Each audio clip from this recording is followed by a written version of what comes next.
All right. Hello, chat. How's it going? Hopefully well.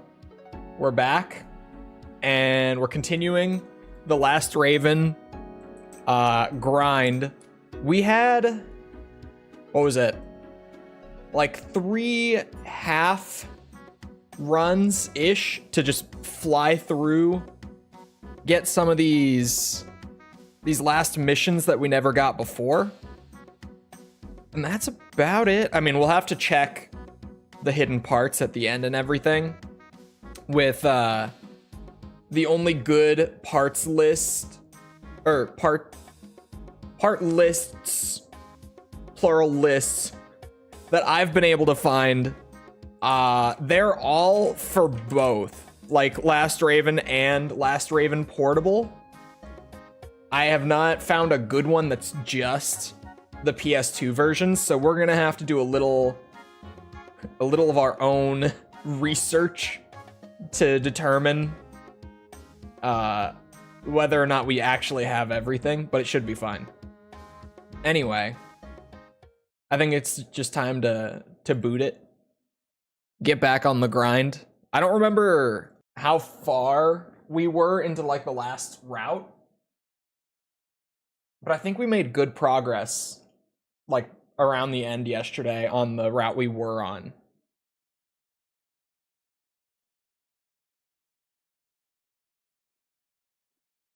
They specify which, what do you mean? Like which version they're from? No. Well, you can look on like the wiki sometimes.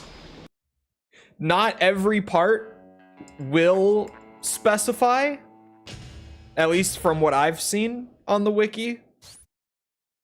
It's gonna be weird. It doesn't seem like there are many portable exclusive parts.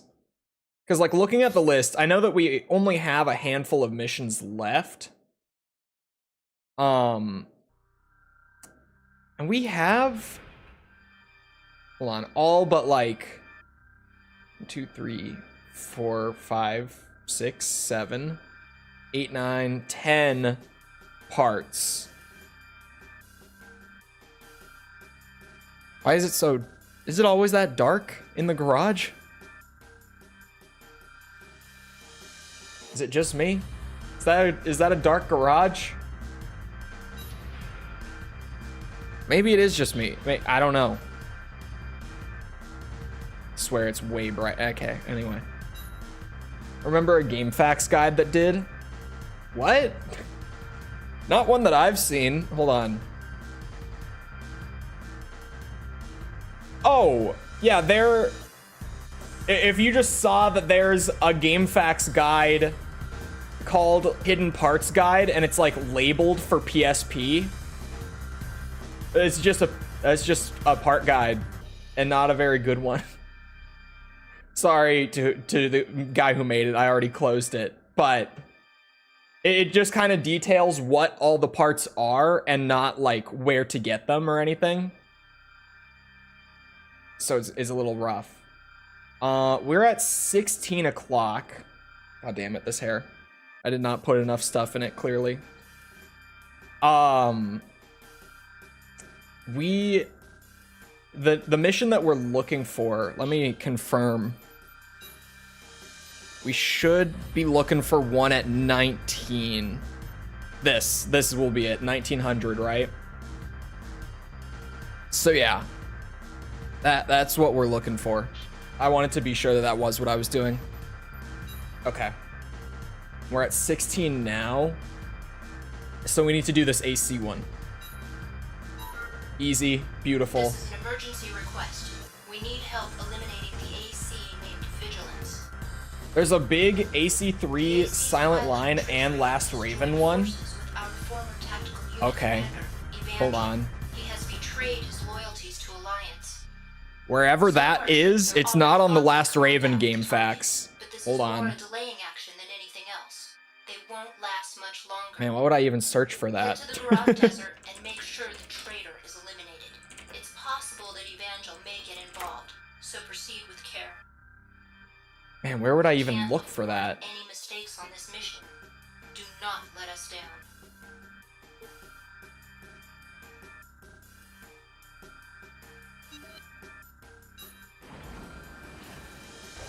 Maybe on the Armored Core 3 one? You're gonna get to 4 today? We might. I'm not like 100%, but we might. We'll see. Because these, like, half runs that need to be done do not take long. As we learned yesterday from doing the first, like, 2.5 of them.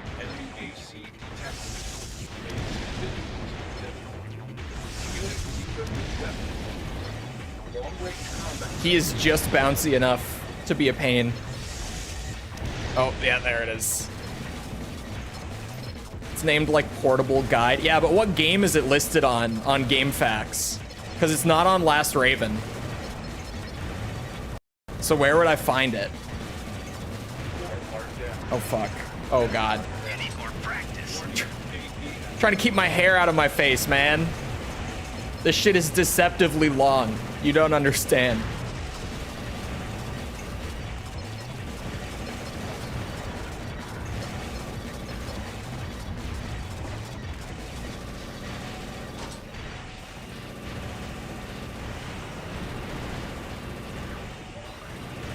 We'll take it. You did it. That helps. Good work. Just getting it done first try, even with all the disaster. Is the stream laggy as fuck, you guys?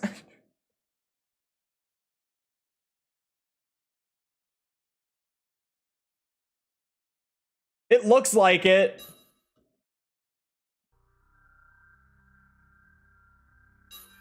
Never rely on chat to call it out when it happens. God damn it. Okay, hold on. Let me fix it. Maybe you'll see the void? I don't know.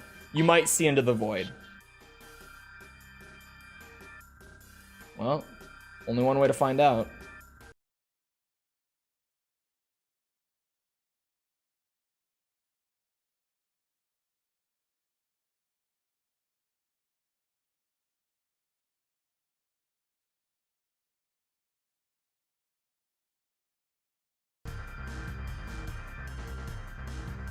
Hello. Oh. Man, some of these Celsius flavors are really sweet.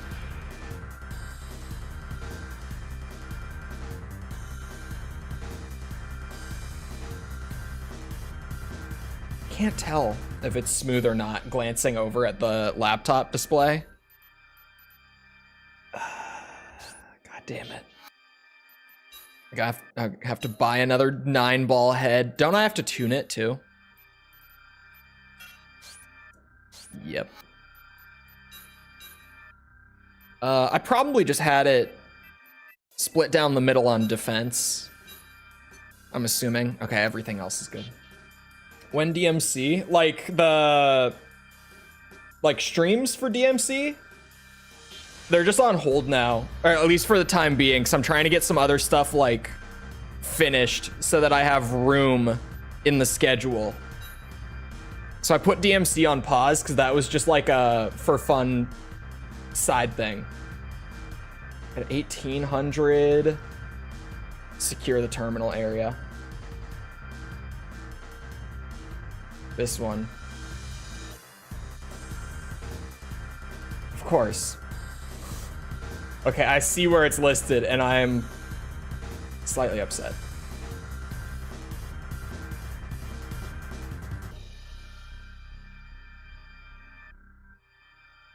Okay, this works.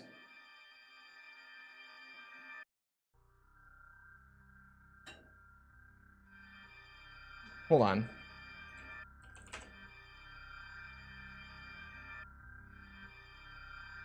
Hold on. I have a suspicion.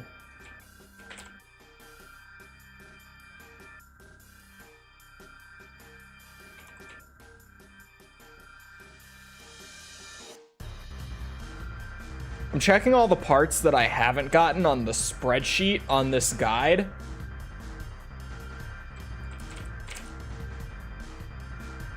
So far, I don't This list is missing some stuff too. That's fine. Sorry, what was I saying?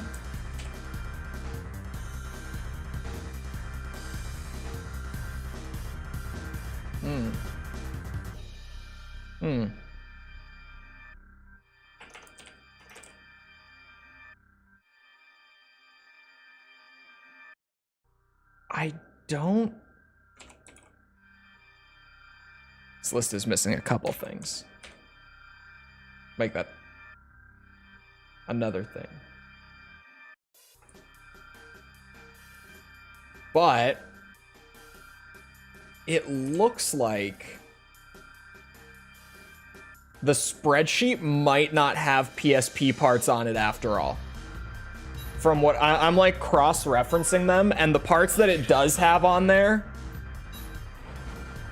none of them are listed as PSP exclusive. None of them that I just checked. Is this the last Raven? Maybe. We'll see. Your objective is to secure the terminal area. There's no time to waste. Well, I didn't need to come all the way down here. Or wait. Raven, Am I supposed to go this way? No, that doesn't make sense. it's good so far. I'm glad.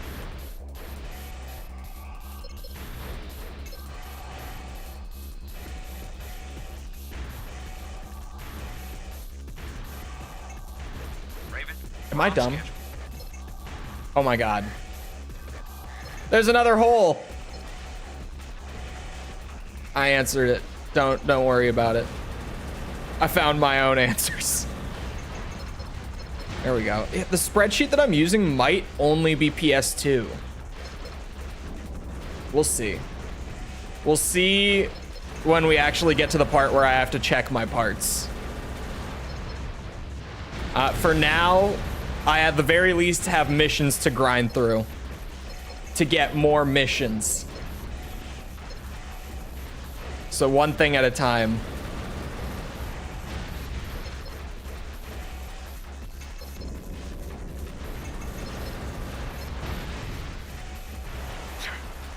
lost a unit. Do I go up Need to this speed hole? things up. I don't need to speed anything up. I'm doing my absolute best. Oh, is this the one with the hard fight in here?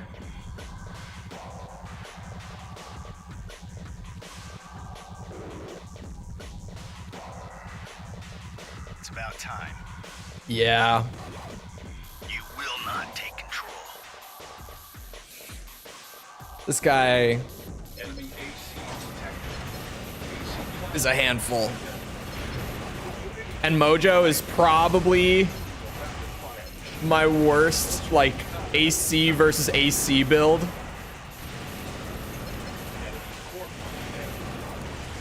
Although he does damage parts well. I just heard a couple parts get damaged already.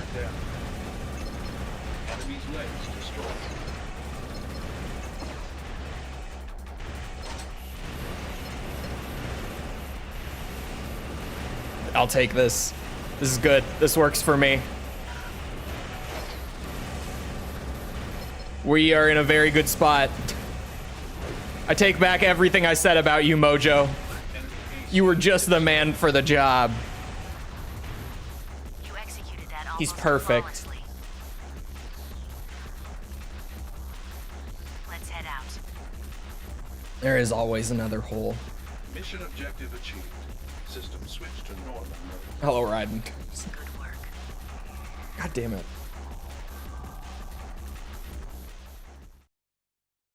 Some days the hair is just not happening.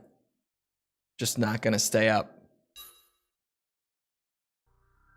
I'm kind of surprised, although I didn't know where this one was gonna go for the bracket today. But I am kind of surprised to see Armored Core 4 winning over Armored Core 1. A little bit.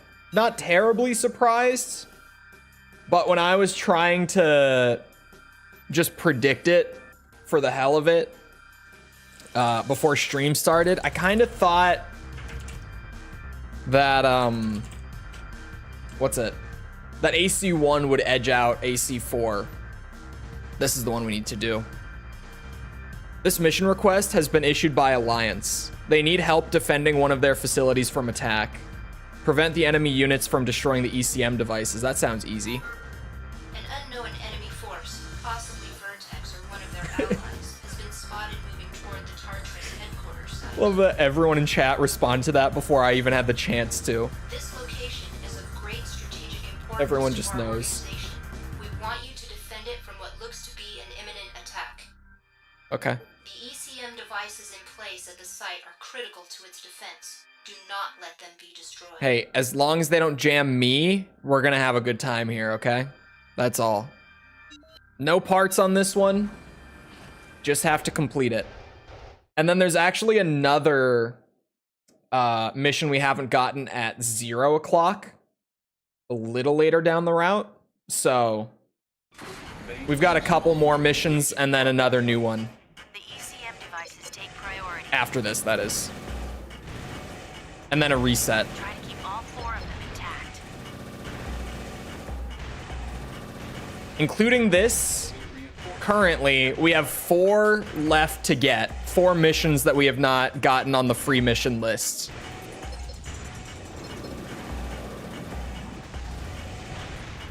I don't know. Oh, the railgun might do it. Mojo's not the greatest anti-air AC. Never mind. Railgun does it. This thing's accurate enough. Except for when they do that. It's not the fastest, but it's working. That's all that matters. We're not here for an S rank or anything. We just... Wait, what? My radar said there would be one there.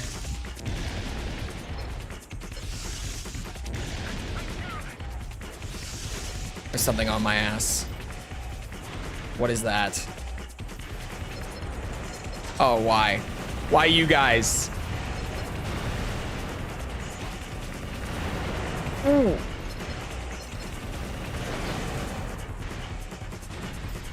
Oh, and why not S rank? I thought you were a gamer. We just don't need to for this one. That's not the job this time. Just lost one. That's fine. Don't worry about it, Sheila. All enemy targets destroyed. You pulled it off. Well done. Mission objective achieved. System switched to normal. Also, hello, false. Good work. Gets put on a pedestal too much. The whole gen, maybe. 4 answer, though? Kind of. It's weird. Because, like, everyone says that 4 answer is, like, the best ever. It's my second favorite. It's my number 2. It's not my favorite, but it's very close. So maybe 4 answer gets put a tiny bit too high. Armored Core 4 definitely gets too much credit because it's lumped in with 4 answer. I'll give you that. AC4 is a little rough. Enemy attack on Tartarus headquarters repelled. ECM devices protected. You know it. There's no mistaking the fact that Tartarus headquarters is an important staging ground for future Alliance offensives. Given that you... I can't read. Given that you thwarted the latest attack on the site, your stock with them has most certainly risen. My stock? I didn't know they were paying me with shares. I'll take it. My day is good. Although it's kind of... It's going by very fast. I've just been working, like, since I got up.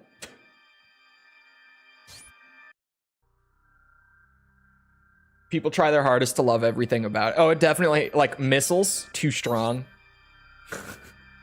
Just first thing. Like, you know, missiles being strong is fun, but they're too strong. They are way too good. There's a point where the game is just way too easy because of it. Gen 4 is at that point. To unleash a squad of unmanned units on one of Vertex's power plants. The facility in question is heavily guarded and will need to be softened up first. Take out all of the enemy's defenses so we can This deploy our unmanned units. Vertex's this one is fine, I think. attack is soon approaching. We need all the I help don't we think can. this is the one.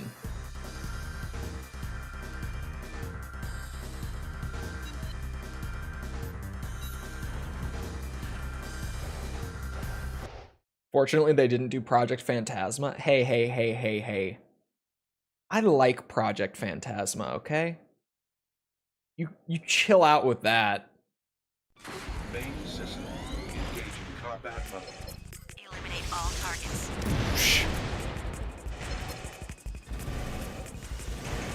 Oh man. If they're in the air, I'm gonna whip out the railgun from now on. This is just the way to go. Reinforcements as well.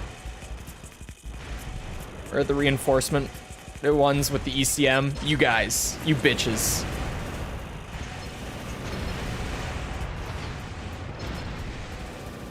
What did I say? Railgun. I know how to. Oh, I'm getting jammed. Motherfucker, stop. Who's jamming me?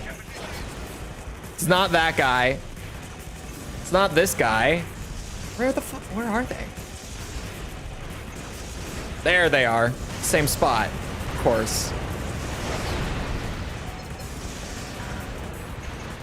Where'd the other one go? There should have been two of them. Oh, there, he fell down.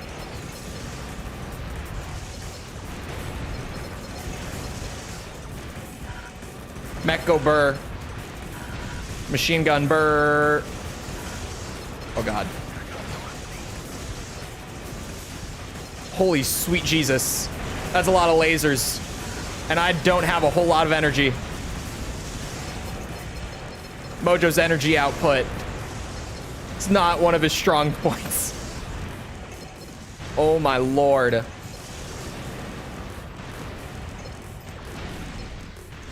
Okay. Okay. Everything is fine. Which armored core is the hardest? Hardest? I really can't read today. Hardest. I don't know. Area secured. I don't know. It kind of Mission depends. objective achieved. I haven't played Gen 4 hard mode stuff, but I hear people say that 4 answer on hard mode is one of the hardest. I think for me, when I first played through, it was Verdict Day.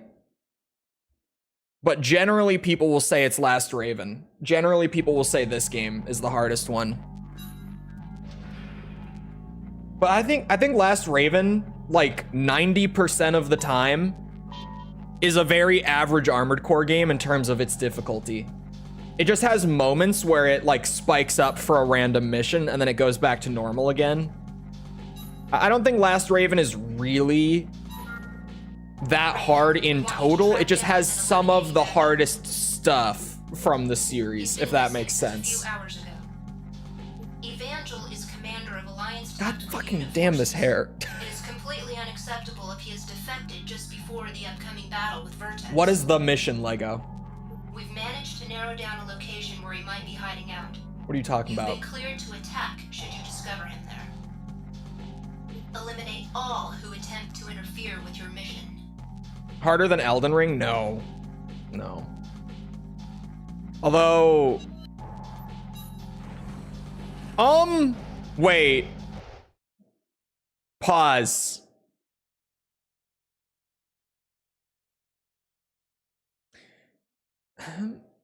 Main system engaging combat mode. Supposedly he's somewhere in this area. Kind of hard to answer that question, actually. Destroy any resistance you encounter. Look, I've said it before, and I will say it again. Elden Ring, or you know what I just said about Last Raven? Like the, what's it called? You know how I said that like 90% of this game is not that bad, but then there's just some stuff that's really hard?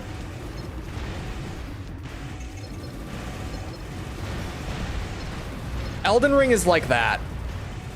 I would say, I would even go as far as to say that if you're like, what's it, somewhat familiar with Soulsborne mechanics going into Elden Ring, I would say at least half of your time playing that game, it's like a genuinely easy game. And I'm not just bullshitting. I'm being completely serious. Area has been secured. Boss fights in Elden Ring are really hard.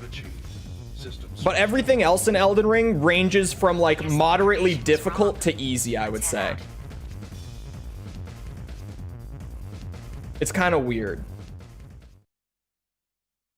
I get a notification every day about this. I do it back to back once. But no, there's a lot of Armored Core. There's 16 games. And 100%, like even way back on the PS1 games, is pretty, what's it? Like there's a lot of content in every Armored Core game to get through, if that makes sense.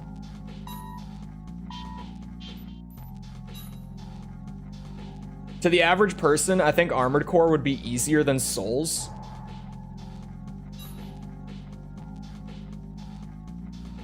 I don't know. I genuinely don't know. Like, I'm trying to weigh that up in my head, and it's kind of hard. Because I think that Armored Core, like, the majority of the game ranges from, like, normal difficulty to moderately difficult. And I don't feel like it ever really leaves that territory. And I'm talking like the series. I mean, some games are exceptions to that. But generally, like if you go back and you play like Armored Core 1, right? Armored Core 1 was hard for me. Like, just playing the game. You know that one mission early on in Armored Core 1? AC fans, bear with, or anyone else bear with me. AC fans, you'll know what I'm talking about. You know that one mission that's like a few missions in, where literally you just have to like go through the sewers and like clear out those little biped MTs, and at the end there's like a bigger biped MT that's like a mini boss? That mission killed me like twice on my first playthrough. Nowadays, if I go play that, I'm gonna breeze through it with like the default build, you know, no parts changed. Talking to chat like I'm not even playing. You know, I might look at the screen like half the time even. But dude, when I first played, it was actually hard. Like without being familiar with the games like I am now. You take so much damage on that mission. You do, like it sneaks up on you. It seems like an easy mission, but then you're like, oh my god, I'm almost dead. And now there's a mini boss. What? I don't know. Because I feel like Armored Core, the majority of the time is like fairly difficult. Like it's challenging, you know? It's a game that you have to pay attention to, like really pay attention to, or it's gonna put you on your ass. And because of like, especially with classic Armored Core, where failing a mission is legitimately like, no, you just missed your chance. The campaign goes on and you have to pay for all the repairs and ammo, so you're gonna lose money and the campaign will progress anyway if you fail, right? In like classic Armored Core, it forces you to either get good or just fucking go back to the beginning, because at a certain point you're just not going to be able to do it. It's hard. I feel like you hop into Elden Ring as a new player and it's really forgiving outside of the bosses. Right? Like, the bosses are hard, but there's so much other stuff that you can go around and just like chill and get used to the mechanics little by little and like get new items, and you're farming runes, and then you can go back to the boss. Armored Core doesn't really have any of that. Armored Core is kind of always forcing you to pay attention and challenging you. I don't know. Oh yeah, Human Plus. Yes! Oh my god, why did I not bring that up? There's literally a system in the first 4 Armored Core games where if you go far enough into debt from failing missions, it will force restart you to the beginning of the campaign and give you a permanent buff on the entire rest of your save file to try to make the game easier for you. There's a built-in system that's like, hey, clearly you're struggling, so we're gonna give you this so you can actually get through the game. I can't believe I didn't bring that up. Thank you for mentioning Human Plus. Because, oh my god, how did I not think of that? Hold on, this is a new... I'm shocked that this is a new one. I almost want to double check it. At 0 o'clock, defeat Evangel. Well, sure as shit. Yeah, that's a new one. Okay. I really was like, there's no way. This mission request involves taking out Evangel and those who are harboring him. Vertex's declared attack time is drawing near, but Alliance wants this taken care of. Evangel's current whereabouts have been traced to a facility operated by one of the warlords. Enemy forces are present at the location. The chances that they'll turn over our quarry without a fight seem slim. Oh. The bulk of our troops are already deployed in preparation for Vertex's upcoming attack. We'd like your help eliminating both Evangel and those who are harboring him. By associating with our enemies, Evangel has proven that he cannot be trusted. You must take him out. Okay. You can only get it in 1, 2, and another age. Oh yeah, correction. You can only get it in 1 and 2. You can't get it in the expansions. You have to get it from the numbered games. My bad. But yeah. There's a video around. I was just talking about that the other day. Like, the Residents of Evil was the channel that did it. If the information's right, They got all the live action cast together from like original RE1, like PS1 RE1, to talk about what a fucking shit show that production was.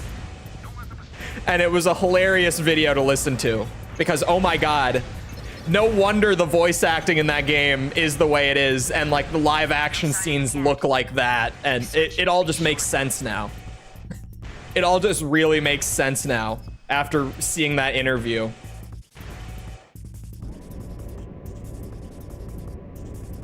Hello, Sticky. See my question? What was it? Ever played Front? No, I haven't played Front Mission. What a bloody mess. The British guy just appears here.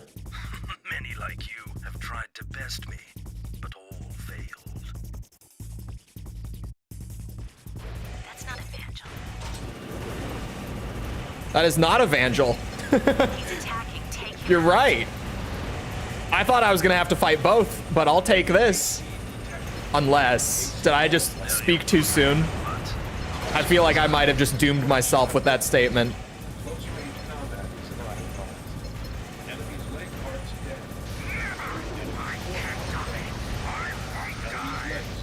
Mm-hmm.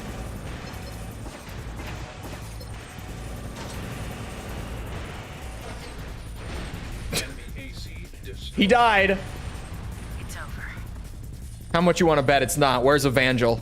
Mission objective. Oh, it is over. Okay, never mind. Switch to normal mode. Good job, Raven. I've let the client know that the information was wrong. Okay. Let's head Front there. mission 2 is what we call a game facts game. I can kind of respect games like that. Obviously, you want to teach your mechanics and stuff. Honey on cam. Give me some time. The honey sticks are down here, but hold on. I would have nowhere to put them. But if I get through my energy drink, I could just put the stick in the can. Eliminated an AC stationed at the garage, but found no trace of Evangel. There's a lot of information going around dealing with Evangel, but most of it is either false or inaccurate. I suspect there's something going on that we don't know about right now. His defection from Alliance was too abrupt. Without replaying through the whole game 5+ times? No. There's no way to do it. Other than, I guess... No, you couldn't do it that way either. No, there's no other way.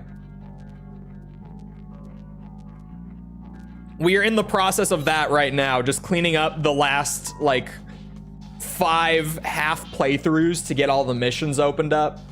That's exactly what we're doing right now. Because we have, at least we should have, unless I did something wrong, exactly 3 missions left. Maybe 2. 2?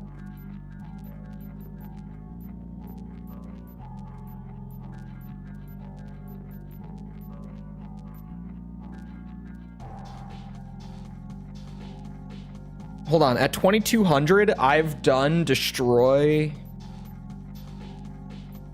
the bridge. Oh.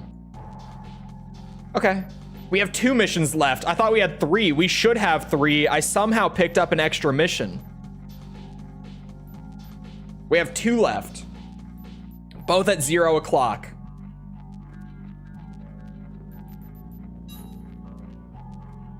You can restart once you've beaten the mission. Yeah, that's what we've been doing. The old corporate. You get the mission you need, load into the next one, and die, so that you can just restart the campaign. Oh yeah, 3 if we count the final mission. Is there more stuff to do? There's like the EX arena, which will take no time to just go through real quick. Is that a pulverizer? And then there is, what's it? It looks dangerous. Oh yeah, Be checking the hidden parts, just to be sure. Main system. Engaging combat. Thankfully, there's a pulverizer here. Signature detected. Cannot identify. Take me.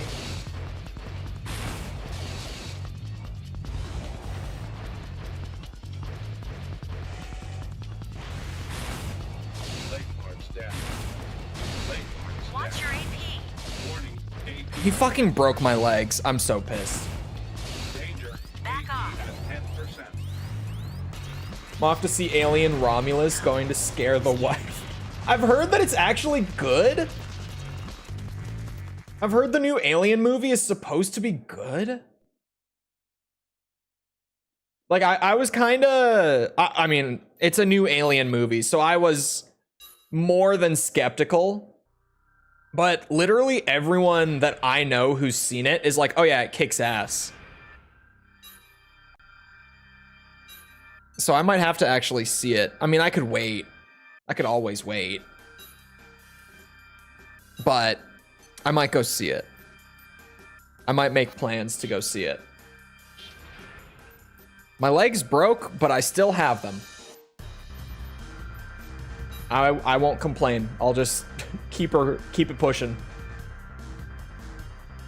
We need to do eliminate intruders to start this one. Rhea, an unknown force has invaded. What the year is it? entirety of 79? Soviet You act like Aliens doesn't exist and isn't also the best Alien movie? Now that the declared attack time is so close Like, at hand, hello? those who encroach on our territory must be dealt with firmly. Make sure all the intruders are eliminated. What happened to his brother Remus? You don't want to know. You don't want to know. Yeah, aliens. Oh, right, aliens, he says. I've never seen an Alien movie. The first 2 are great. Everything outside of that gets a little iffy. I guess the original doesn't exist. Aliens is the best one. Yes. Yes. The intruders are on the move. I can admit when I'm wrong. This is not one of those times. I'm just spitting the facts. That's all. Main system. Engaging combat mode. Enemy AC sighted. Move out. Alien is a slow burn. Slow burn. I would say the first movie is a slow burn, but it's pretty great once it gets there. Reinforcements, take them out. Aliens is just the shit is a good way to put it. That movie is just great the entire way through.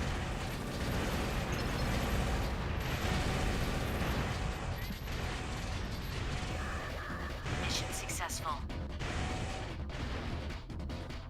Mission objective achieved. Did hell freeze over? No, I do it anytime that I am wrong. I just, you know, it's rare that I need to, of course. That's all. Obviously. I do it all the time when I am wrong. It's just that rare. Simply.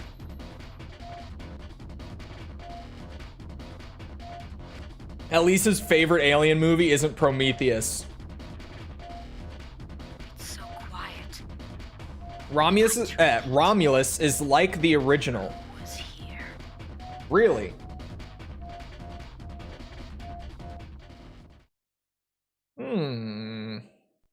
Or will we get philosophy for dummies again? Yeah, there were a couple pretty rough ones in there, for sure. Like, they weren't all bad after Aliens. I know some people like Alien 3. Some people. And some people, like at least like 4 people like Prometheus. Maybe like 12 like Covenant. Ish. About 12. That sounds right. We'd like you to eliminate a Raven who is working for Alliance. The deadline for our attack is approaching. We must eliminate as many opponents as possible before then. I liked it. In the end, I don't remember anything about Covenant, is the thing. I remember thinking it was fine. I didn't like such as yourself, necessarily like or dislike it. I was just like, yeah, that was okay. But I really, since seeing it, I've forgotten like everything about it.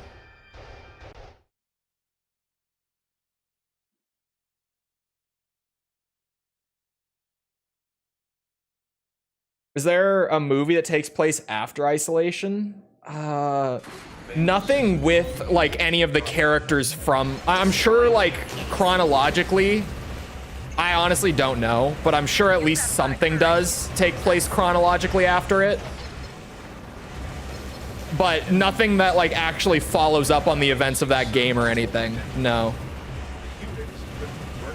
Because I don't think that Isolation is canon. I could be wrong about that.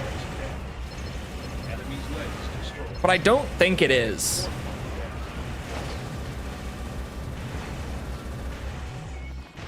Enemy AC destroyed.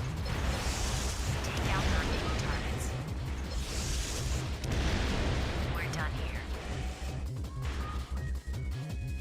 Mission objective achieved. Oh, that's right. Oh my god. Wait. No, you're right. There is like a 50-year gap between the first two. I totally forget that that's a thing. Okay. So pretty much every Alien movie takes place after Isolation. Because no, you're right. I totally forget that that's a thing. I never remember that time gap.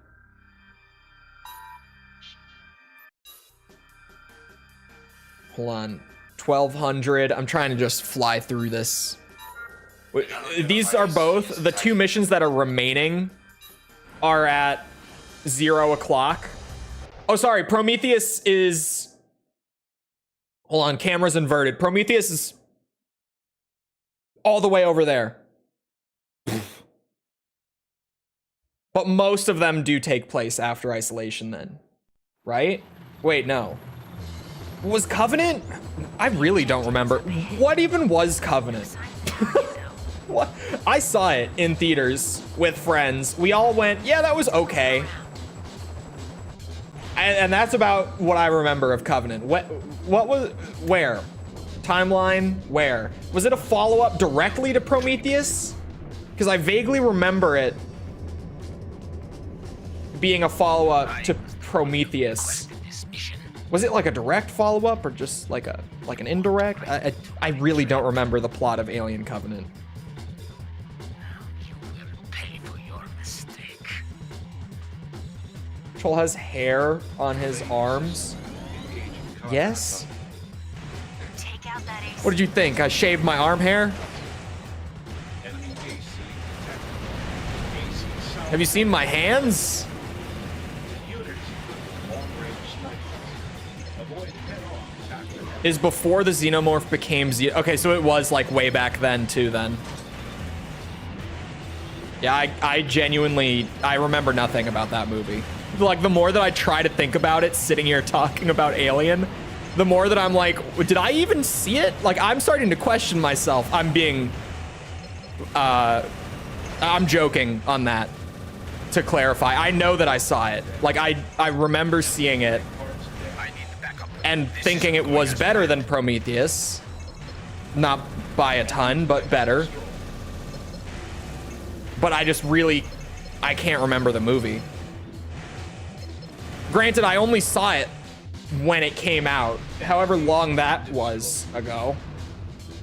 When was that? That movie has to be at least, if I had to guess, 6 or 7 years old, right? At this point? Bloody mess.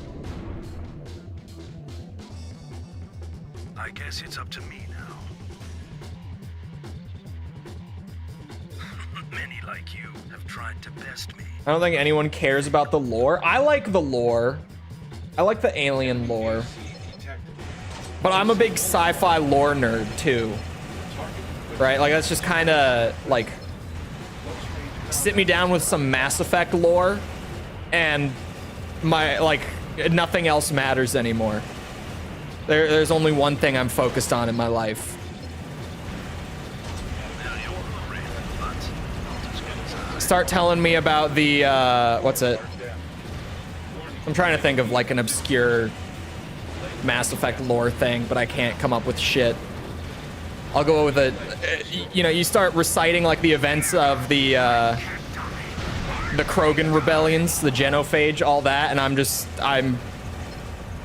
I will listen to every last sound of it, every minute detail, movement of the mouth. Mission objective achieved. Are different in that aspect, I think. I don't know. I love Mass Effect lore, but aliens should stay unknown. I get, like, because it's horror, it's better to know less Necessary to survive. in that aspect, but, like, man, the lore that is in Aliens, in that franchise, in the Alien franchise, like, the lore that they have is too good for me to be like, no, I shouldn't know it. You're probably right from a horror aspect, but at the same time, they just have good lore. They just have good lore. I can't help myself.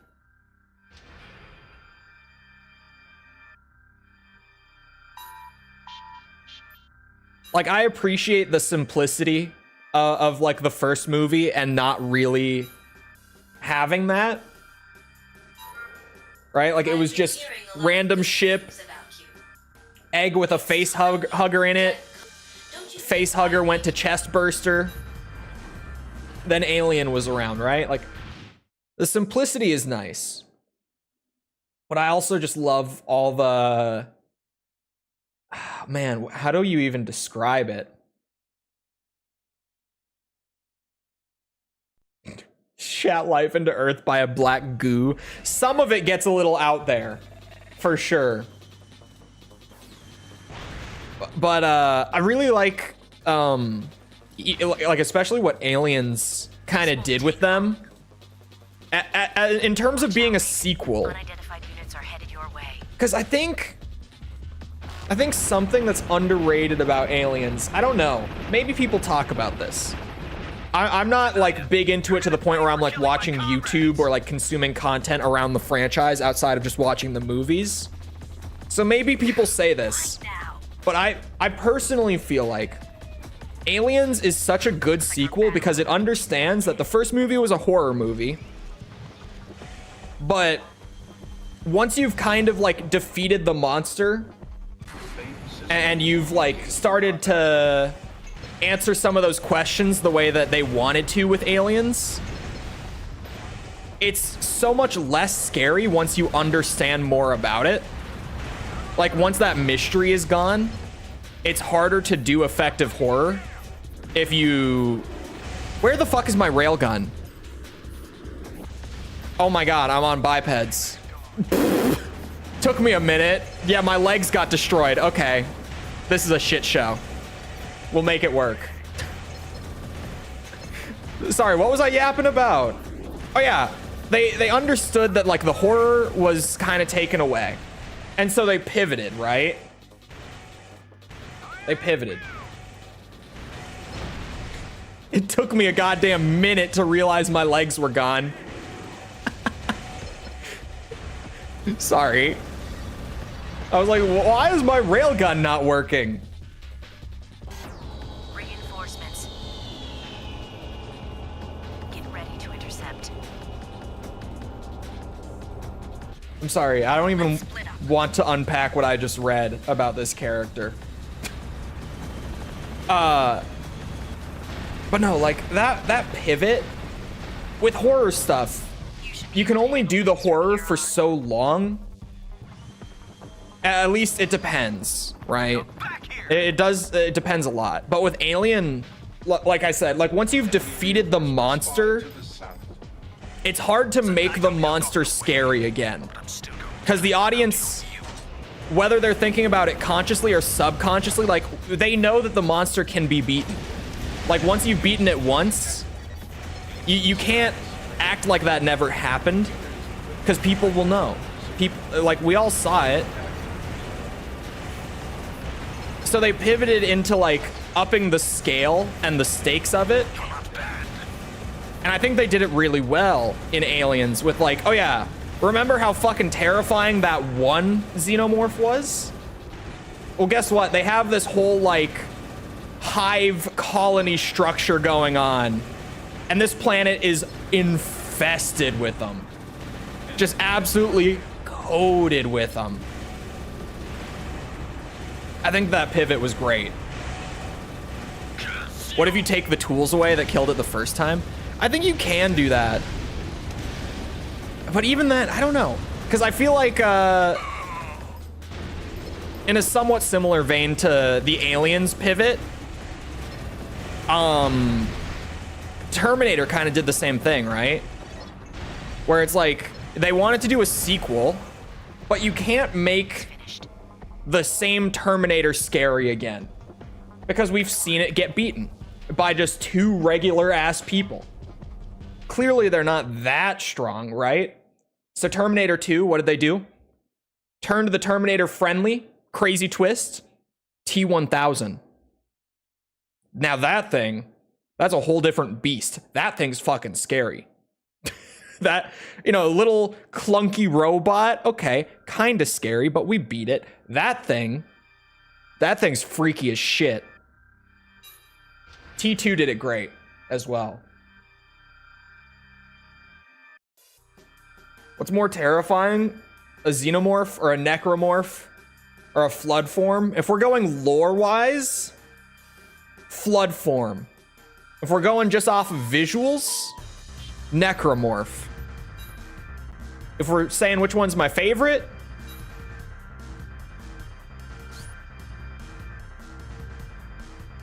xenomorph.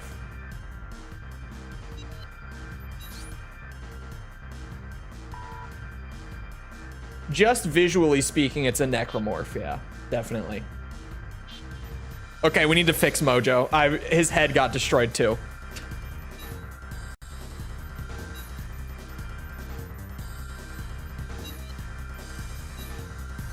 in a somewhat similar vein, this is a little different, but bear with me.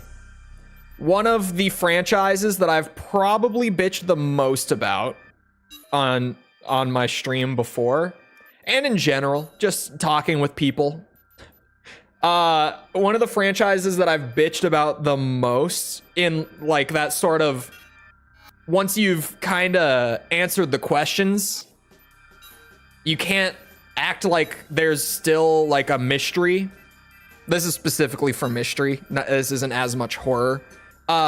Stranger Things. What the fuck?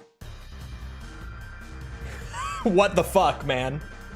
Everything in Stranger Things past the first season, I hate it.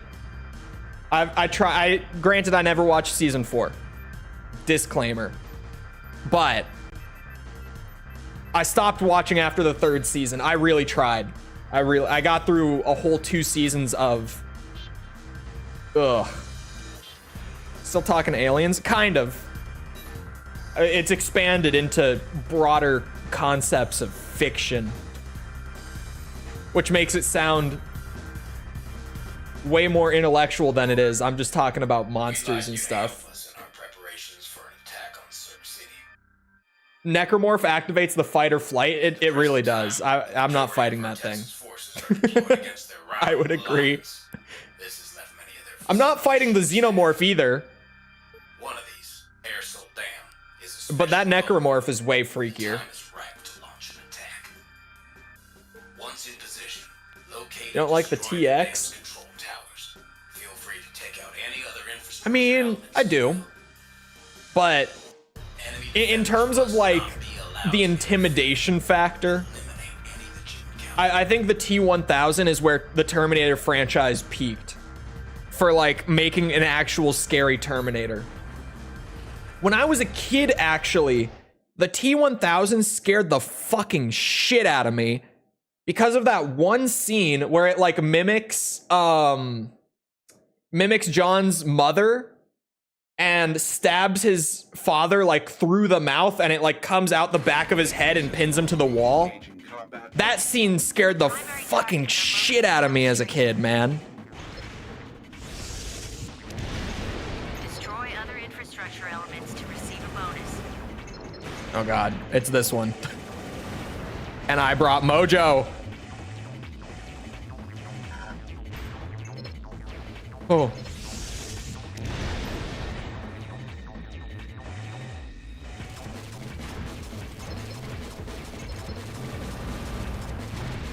Got his ass. The T-1000 kicks ass. Kicks so much ass.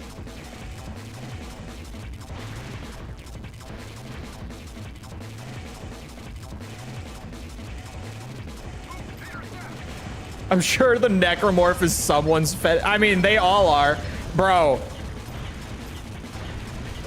I don't even want to get into the things that I've seen come out of the Alien fandom, okay? Like on that note, if you know, you know, and I don't even want to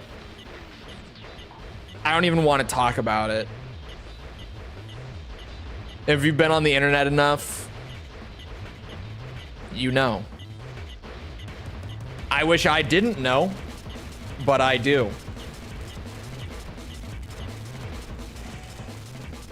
I'm sure they're all someone's fetish. I can tell you for certain that the Xenomorph absolutely, apparently, is a lot of people's. Like a lot. Target destruction confirmed. Mission objective achieved. System switched to normal. I'm scared but curious. You really don't want to see it. This is one of those, like, I'm being genuine. Like, I have seen some shit on the internet. Like, legitimately. I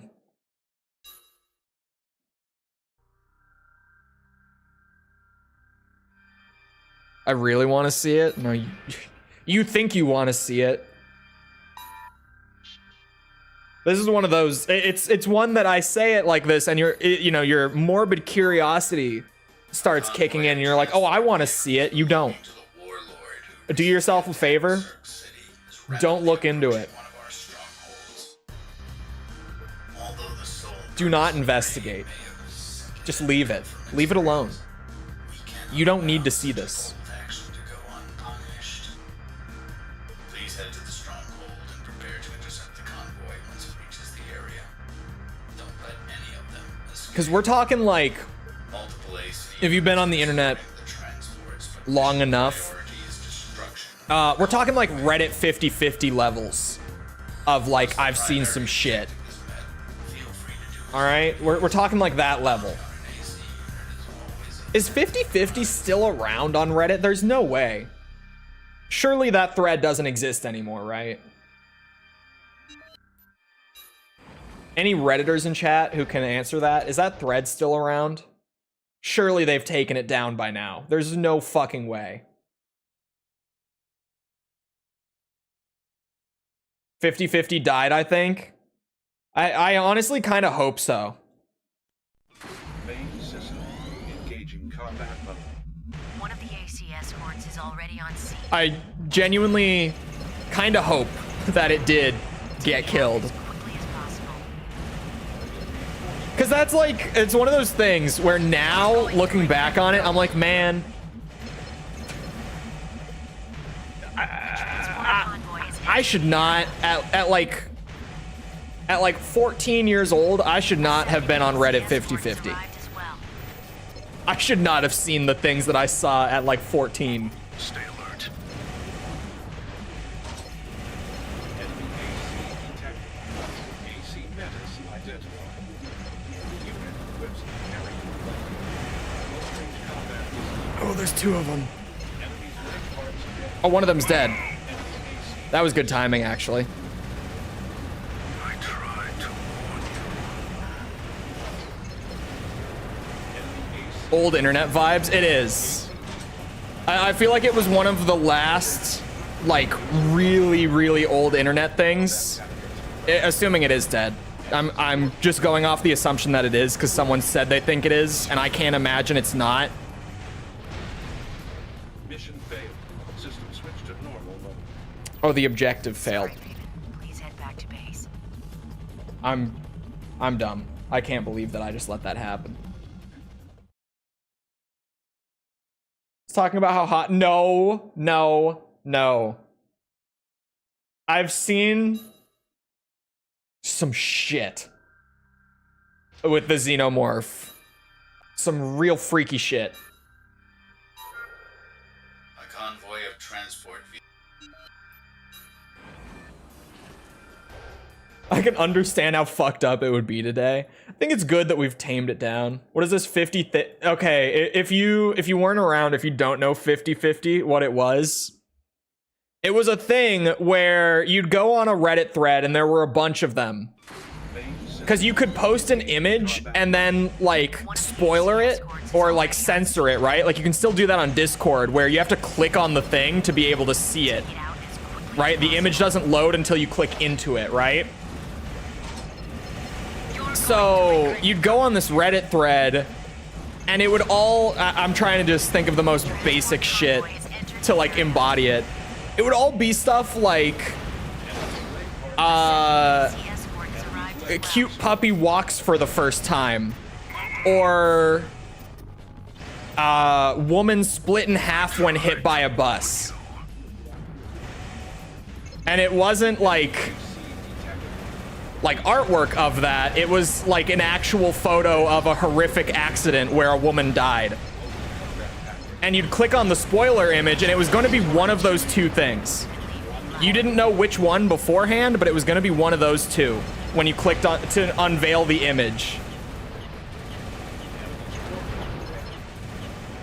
And Jesus fucking Christ.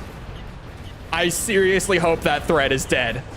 Because, God.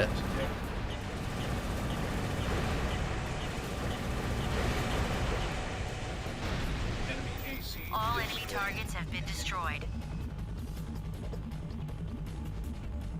Oh, yeah. Those two will be a nice Oh bonus. my God. Now I'm getting too many flashbacks to the old internet from this chat. Let's head back. That sounds terribly illegal and just terrible. It was awful. Mission objective achieved. It was so bad. To normal. Good work. It was so bad. Surely.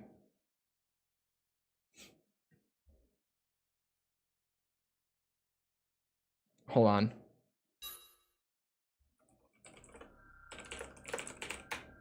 Chat, how many of you back in the day, how many of you actually saw Two Girls, One Cup? Old internet children.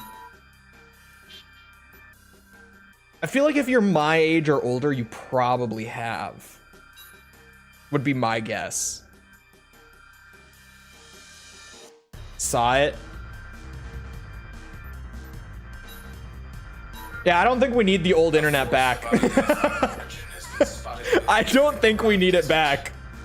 Unfortunately forced upon me. Like when I think of the old internet, I think of stuff like that and I'm like, yeah.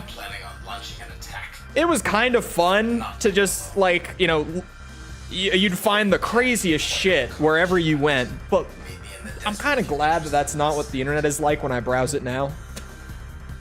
I'm kind of glad that that stuff isn't around. Never found the original, but I saw Lemon Party. That's, yeah, bad enough. Blue Waffle was crazy. Fun. Like, it had like this kind of Wild West feel to it when you like look back on it, but it, thank God. Hold on, I'm curious.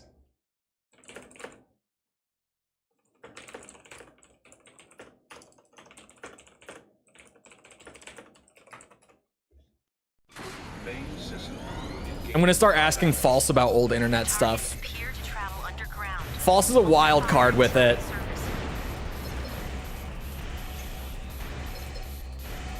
Like blueberry waffles? No, blue waffles was code. It was code speak. The jar incident? That's what was that one called? Was it One Man, One Jar? Is that the one? That one was fucking bad. That one was fucking bad. Ah. Ugh. No, blue waffles was horrifying. Just so gross.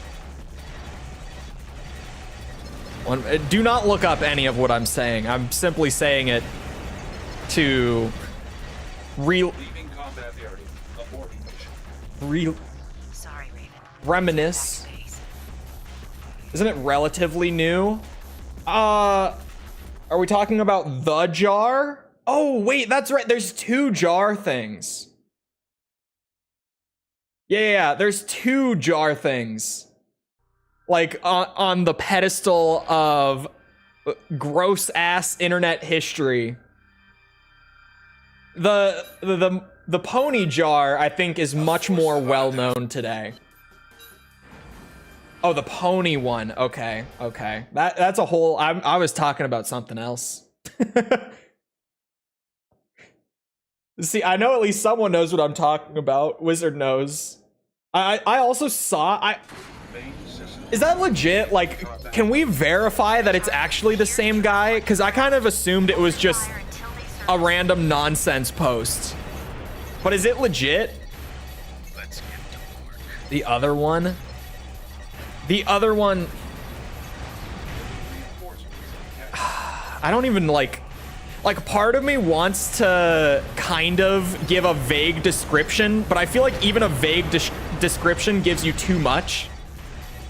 And people will be able to picture it very easily, even if I don't outright say it. I feel like vague description is basically just explaining it. It's the same guy. Damn.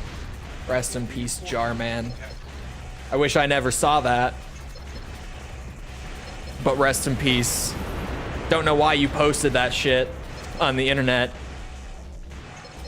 But rest in peace. Man. Okay, so the jar, you know how people put things in places they don't belong sometimes? right? Well, this one guy decided to record himself putting a glass jar in a place where it does not belong. Let's find out what you And, you know, when glass is met with a lot of pressure, glass does what glass does. Take you down, Raven. So this guy didn't have a very fun day, but he still decided to post it to the fucking internet. So thanks for that.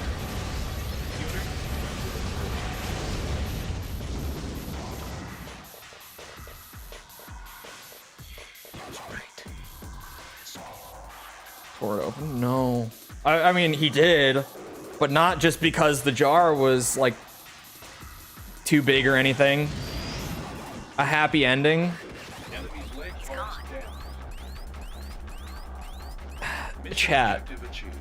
System switched to normal mode. There's a lot of Nice work, Raven. a lot of pressure on this jar from all sides pushing inwards. Eye on him.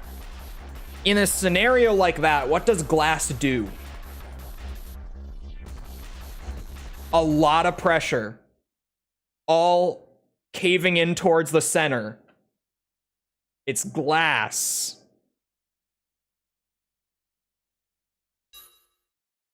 Oh my god, yes. It explodes. That's what I'm saying with, like, if I explain it, it's almost too much of an image.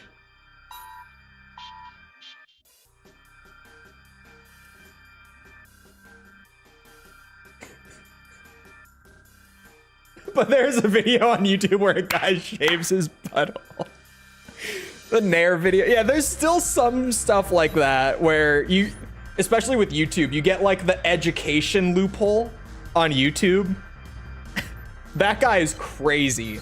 That guy has had more drama before and after.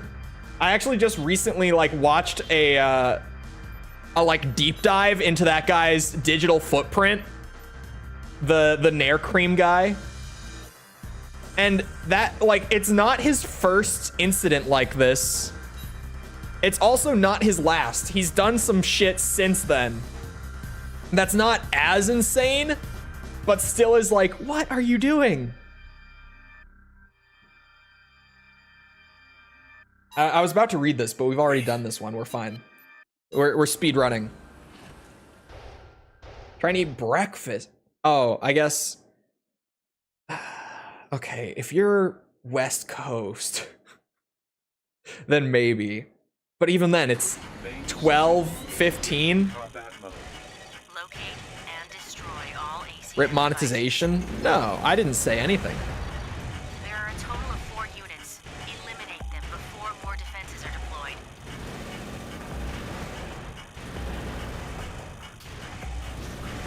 Three targets remain. I didn't say anything.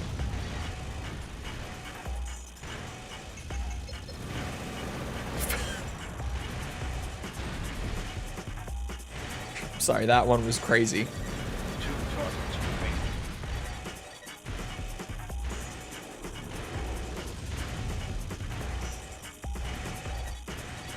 YouTube has a lot of things.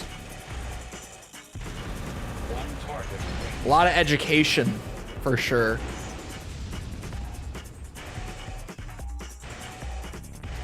Incognito ain't enough. Use a VPN. Man, a VPN ain't enough. That shit still gets logged. There it is. I forget that there's one like just, oh, okay. I'm bad at aiming. Mission successful. Mission objective achieved. System switched to normal mode. That mission? What mission? What mission are we talking about? Make your own server from scratch. The dark web ain't enough. Linux ain't enough.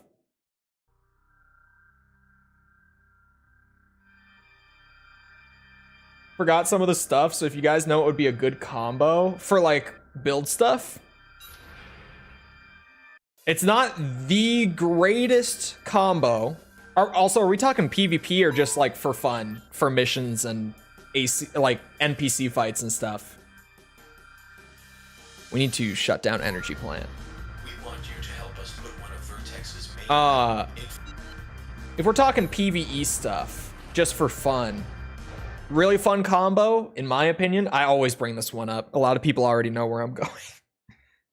Double pulse guns, like the bubble guns, and double shotguns, and just like, you fire off the bubbles until they overheat, swap off to the shotguns, fire those back off, and then when you swap back to the bubble guns, they'll come off of overheat. And then by the time you overheat them and swap back to the shotguns, those will be reloaded. And you just kind of endlessly cycle the bubbles and then a shotgun blast to top it off. It's not the greatest, but it's really fun.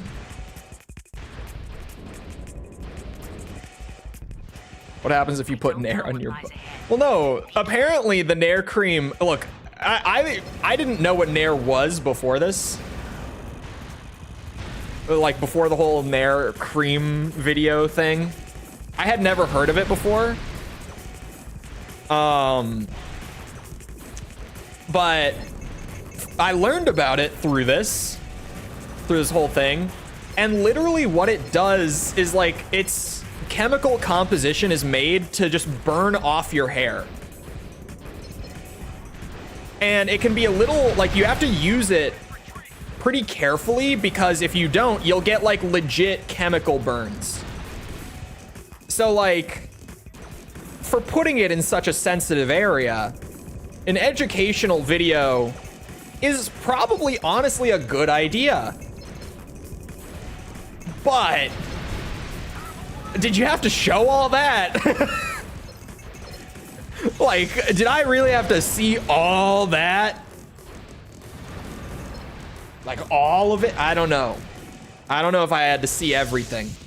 I think we could have, like, explained it with a diagram, like a family-friendly diagram. I don't know. I don't know. Like, the education of the video is valid. Draw it on a whiteboard. And we could have done it without such a visual, surely. The education part is valid, though. That shit will chemical burn you. Doesn't removing hair from your ass ruin farts and related gas stuff? Does it?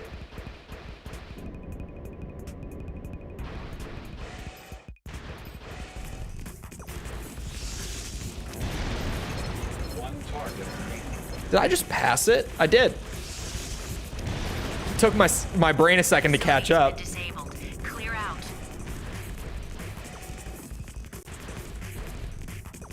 I'm picking up something. It looks like reinforcements. Could he use oh yeah, a sculpture, like a, what's it? Sculpture is maybe not the best word. What's the word I'm looking for? Like a mannequin, maybe? I don't know. The point being, I didn't have to see the dude's asshole. Right? Like, that's the thing with that video. The education part is valid. It's probably a video that a lot of people will be very happy to have. But what the fuck? I mean, if I was planning on using Nair down there, you know, I would want to make sure I was doing it right. That shit sounds dangerous. I just didn't need that visual. I'm glad you're okay. Makes like a trombone sound, small or big. Does it? Good work. I feel like that can't be true, but maybe. Maybe, I don't know. Think of the people who just saw the video randomly. That's why it blew up so much. It was literally just a jump scare. Like, you would just, the video seemed so unsuspecting, but then before you even hit the 10-second mark, it was just all out there. 80,000. I feel like the Nair cream video was like the Echo has ordered the assassination It was like a throwback to old internet stuff. It wasn't as extreme, but for a lot of people, that was like an experience on the internet that they haven't really had before, of just seeing something that they were not expecting to and that they really wouldn't have wanted to see, but like, boom, there it is. It used to just be like that, depending on the site, but it really did. Acts as a noise suppressor. Main system. Engaging target. Target sighted. Take him out. I'm sorry, just like framing it that way. You betrayed Like us. it makes sense. I see what you're saying, but the describing it that way. It's like, oh yes, the hair suppresses the noise.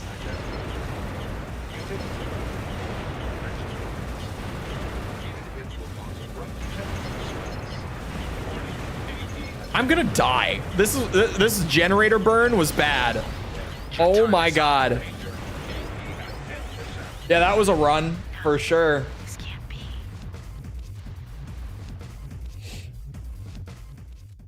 Can we put hair on guns? Maybe.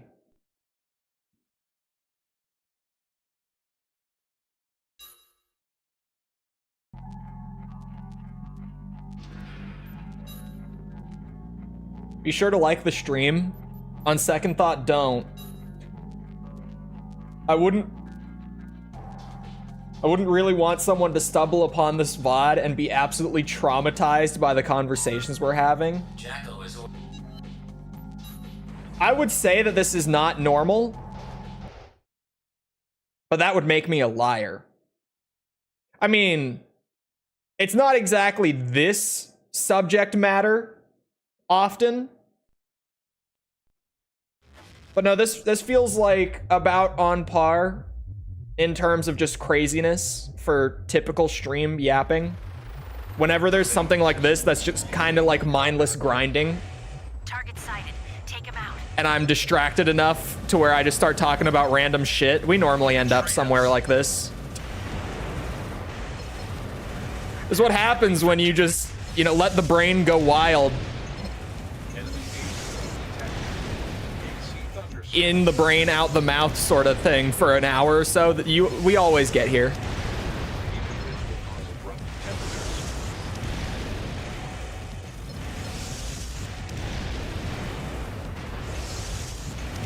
Fuck. Man, I can't aim. I'm not finished yet. Ooh, I did that again. This is awkward. Could we? Ooh, that cannon hurts a lot, actually. Raven, please respond. Any other random things we could talk about?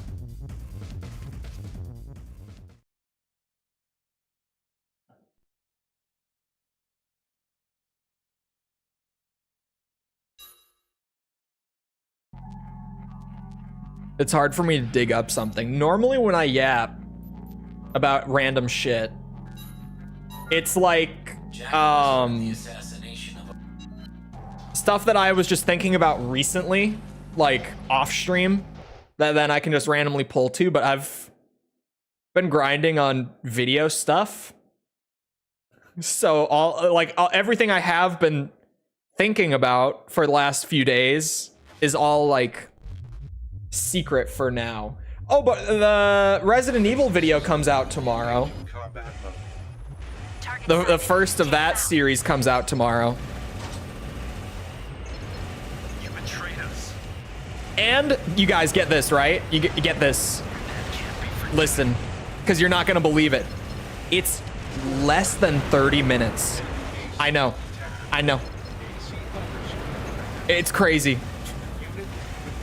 what Metal Gear did to this channel in terms of like production timelines and just ridiculously long videos. It's crazy. I got a video done in a week. It's less than 30 minutes to sit through. Your time is Granted, it's maybe 29 minutes long, but it's less than 30. Fuck that cannon. Raven, Fuck that cannon. How am I gonna get my Chole fix now? Stream the binge videos.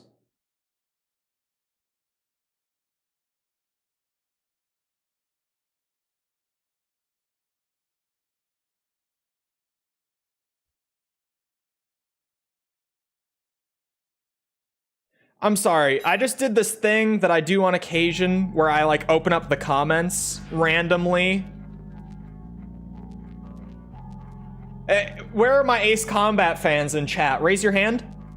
Raise your hand. Any Ace Combat fans in chat? Because Jacko has ordered the assassination. that is a comment. Wow. Okay. So Ace Combat 7 video, right? It was a positive video from me, right? I liked the game. I still like the game. I got a comment a little bit ago. I'm gonna read it word for word, as I do. You know, I never mischaracterize these comments. Comment says, nope, it was a woke piece of shit game. Fully infested by DEI. Which I had to copy paste into Google, that abbreviation, to even know what it means. It means, wait, hold on, let me do it again, because I forgot what the middle one was. It was diversity something inclusion. Diversity, equity, and inclusion. Ace Combat 7. What does woke even mean anymore? I don't know. And like, what is he talking about? Assuming he, what are they talking about? What the fuck are they on about? Ace Combat? It's a plane game. You betrayed us. That can't be forgiven.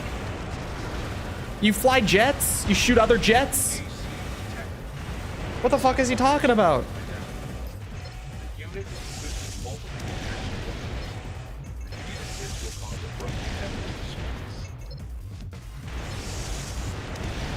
Oh god. I'm not finished yet.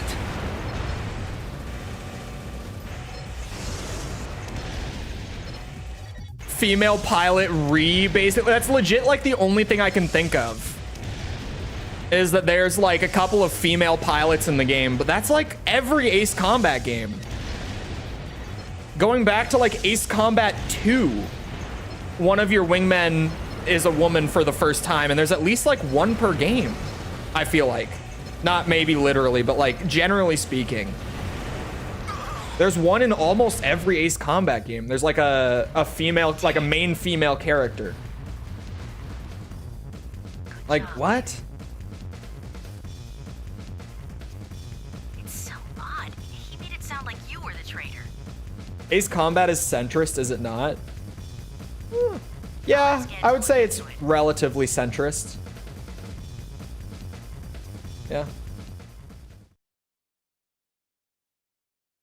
RATM comment stays, huh? What is RATM? Rage Against the Machine? Is that what we're talking about? Are we talking about Rage Against the Machine? Yes, Rage Against the Machine. What?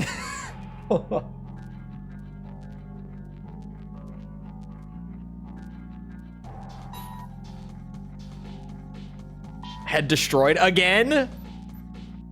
God fucking damn this headpiece.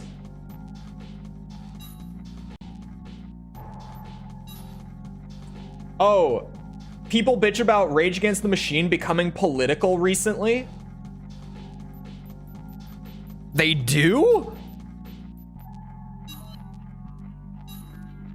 What?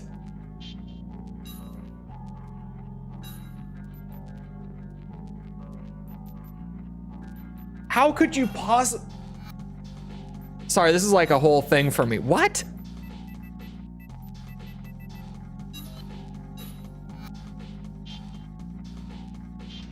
Granted, I haven't listened to any Rage Against the Machine that's not like at least 20 years old.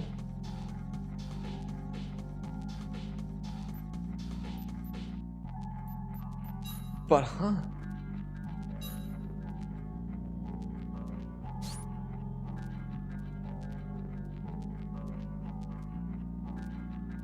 People, or sorry, Kojima wanted people to be able to get lost in the jungle. Oh, sweet Jesus, please don't.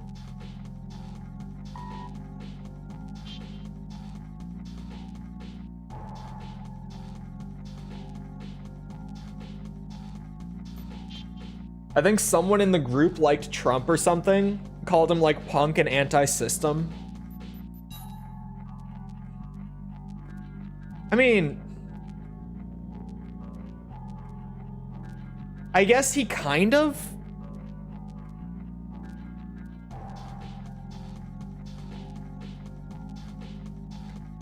Shit. This is not the mission, dude. Did I just save? Am I stupid? I think I literally just saved. Oh, that's the load emblem, my bad. He has a bit of a punk energy to him, but like anti-system? I don't know.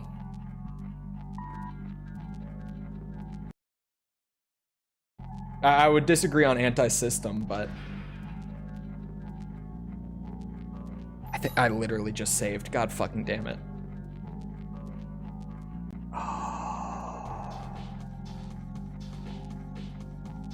Shit. What happened? I followed. Chat, I did the same thing again. There's a raven. You know what happened? I skipped the AC in the one mission. The same one that I skipped the other time when I fucked that up. God damn it. I did it again. Main system. Engaging combat mode.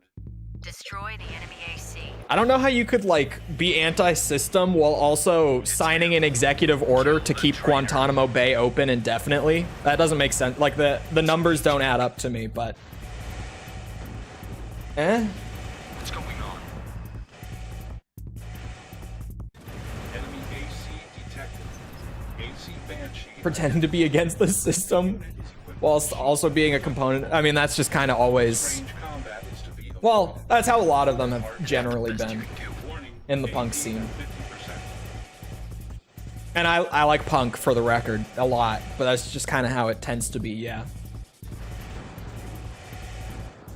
It's just music. Yeah, it's just good music.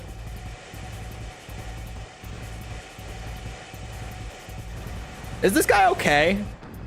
I'm trying to like restart the run and he's just...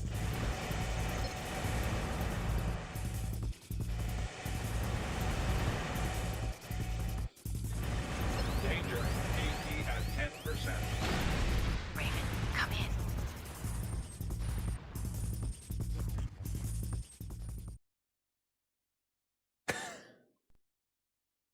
in. Their songs are used as torture, but that does not mean they endorse it. Jeez. He's trying his best. And people say that weapon arm... Oh, I did retry mission. There's a They sued Guantanamo for using killing in the name. Did they actually use their songs as torture? Wait, I thought you were shitposting. Main system. Engaging combat mode. Destroy the enemy AC. I hope AC1 wins. I expected it to, but honestly, it looks like 4 is gonna take it. It's me, Jack. Hold on. What's going on? Enemy AC detected. AC Banshee identified. Oh my god, this is the most incredible thing I've ever been told by chat, I think. Close range combat is to be avoided. Rage Against the Machine unsuccessfully sued the State Department for using their song Killing in the Name of in torture methods at Guantanamo Bay. The best you can do. 50%. Core part damage. Bro, this is the craziest article.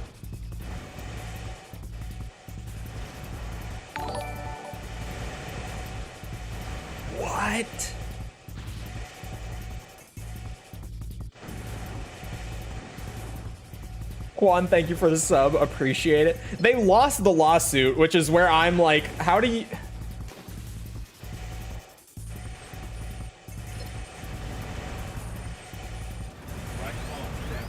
And then the article like doesn't talk about it at all. What the fuck?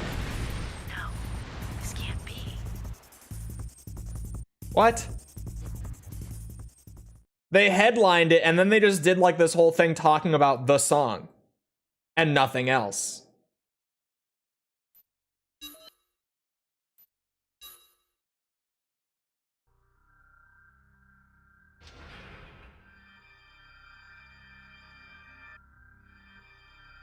What the fuck? It doesn't even talk about that.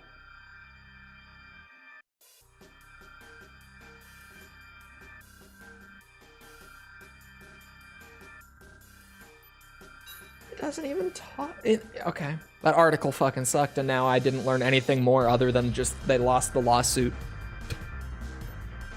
That's all I got. Sorry, it's not my fault. The article blows. We'll see you around, Tibby.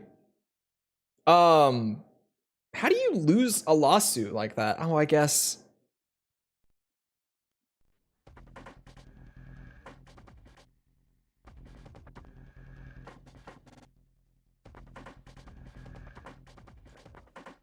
Oh, music was played at painfully high volume levels for hours on end.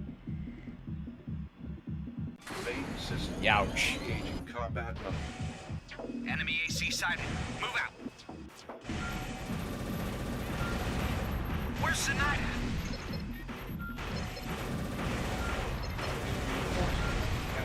Reinforcements, take them out. Doesn't let me paste the full thing. Yeah, I know YouTube has the the character limit. I was gonna say, how do they lose a lawsuit like that? But Mission successful. I guess that's not even like a copyright thing, right? System switched to normal mode. You don't have, or sorry, they don't have to get your endorsement to use it if it's not infringing on copyright.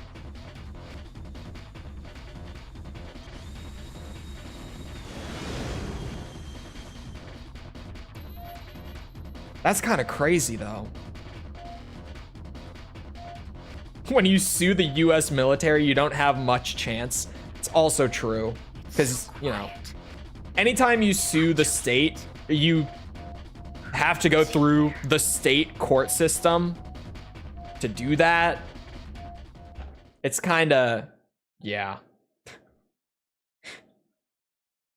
Yeah.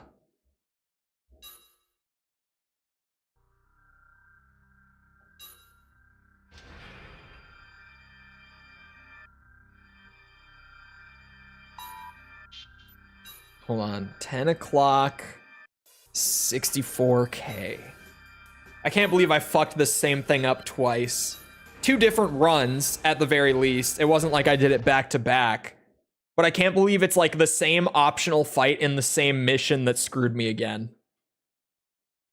Is Ace Combat or Armored Core better on average? Main system engaging combat mode. It's kind of a hard one. I think Ace Combat is more sound in its design on the whole, like game to game. But I think that Armored Core offers up a lot more in terms of like depth and fun factor and replayability. Like I personally have a better time playing Armored Core on like repeat playthroughs and stuff. I like both, don't get me wrong. But yeah, I think Ace Combat is like a more consistently high quality video game. But I personally prefer Armored Core a little bit. Yeah, Armored Core hits higher peaks for me. Mission objective achieved. System switched to normal mode. But Nice work, Raven. Ace Combat is more consistently good. Let's head back.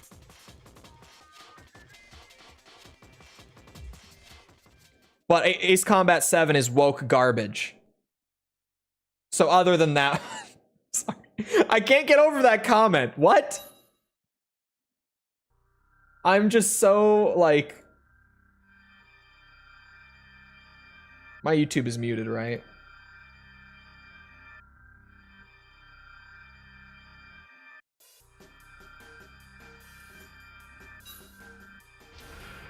Oh my god, no.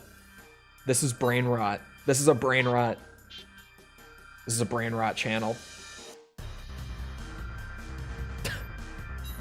If that guy got pissed about me being positive on AC7 and doesn't like ever come back, I think it's fine. I think this is one of those cases. Our current war potential isn't enough to deal with the threat. We need... I just like I was, you know, it's one of those moments where I'm curious about the kind of person that drops a comment like that. Oh my god, my legs. I even saw the message about my legs, but I distracted. ADHD. You guys know how sometimes it's like so painfully noticeable? It just happened. Just happened again.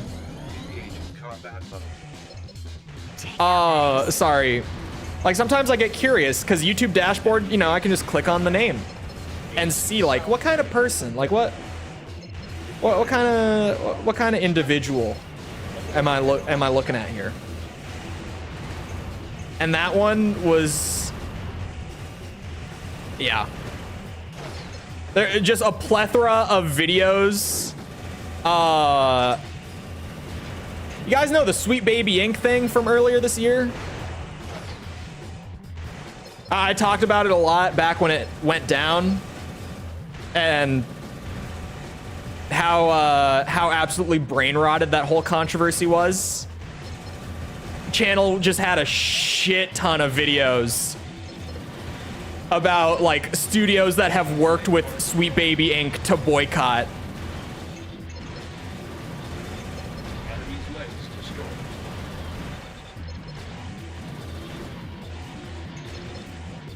I was aware for a while. Yeah, I just randomly like got a comment that caught my eye midstream of a guy saying that Ace Combat 7 is what's it? Woke garbage. No clue. He doesn't elaborate. I mean, he kind of does. He says that it's fully infested, his words, with DEI, which I have now learned is diversity, equity, and inclusion. What a bloody mess. So I get some crazy comments where I just have to check. That's what I'm saying is like sometimes someone just says something and I'm like, I have to know what this person is like outside of my comment section. Are they always like this? And normally they are. Typically they are always like that. I don't think I'm gonna be able to do this without the right legs because my railgun is gonna be useless. Oh, I do have this. I do have my orbits. These could carry me here. Hold on. I see you have some fight left in you. Let's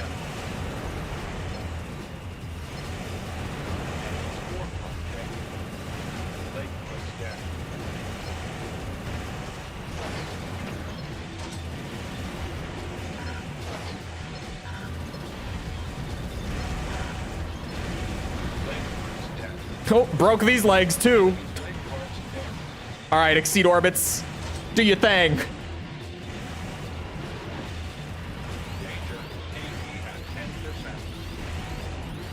I don't know about this one.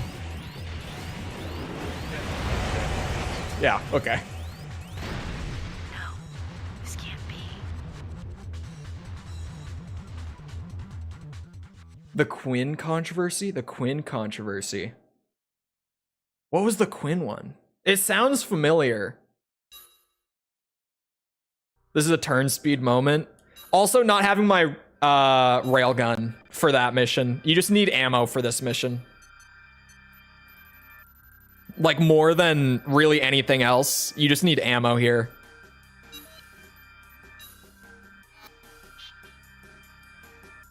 Why do you suck? Hey! Hey! This was my legs broke and I got screwed, ran out of ammo issue. All right, I don't want to hear it.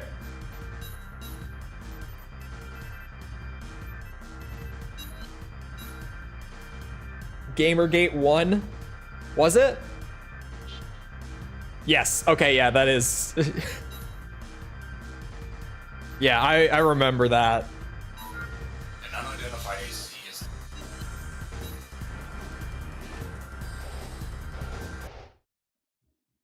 Yeah, the sweet baby thing was very brain rot. Incredible amounts of brain, because it's one of those things where, like, if you get outside of the people who were just like saying that it was this overly woke agenda nonsense, and you actually just went and like Target, though. fact checked literally anything that they said, you would find in like a minute Let's have a look around. that it was not at all what it was being portrayed to be.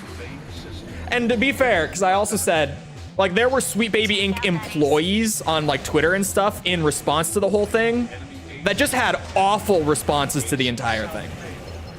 Like, asking Steam to ban everyone in that one group is like, who cares? That group is literally doing nothing. It's not like they were actively attacking anyone or like, who cares? It was just some random brain rot group on Steam.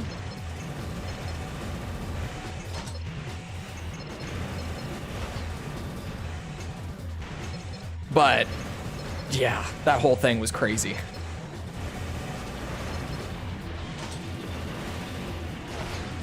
Because I even had people come into my chat and be like, no, you don't understand. See, what they do, it's a whole company built up on finding sweet babies.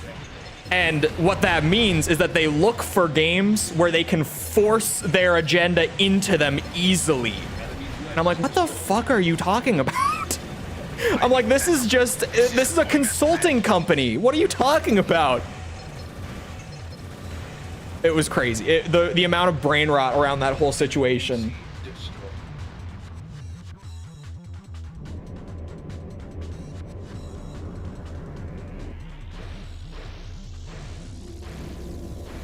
Echo chambers are just brutal. They really are. I have a less sympathetic view of consultancy companies. I mean, hey, if someone's paying, you know? It's like one of the most common things in the YouTube space. I feel like not enough people bring this up. I mean, it's not like a super big thing, but I feel like no one ever talks about this.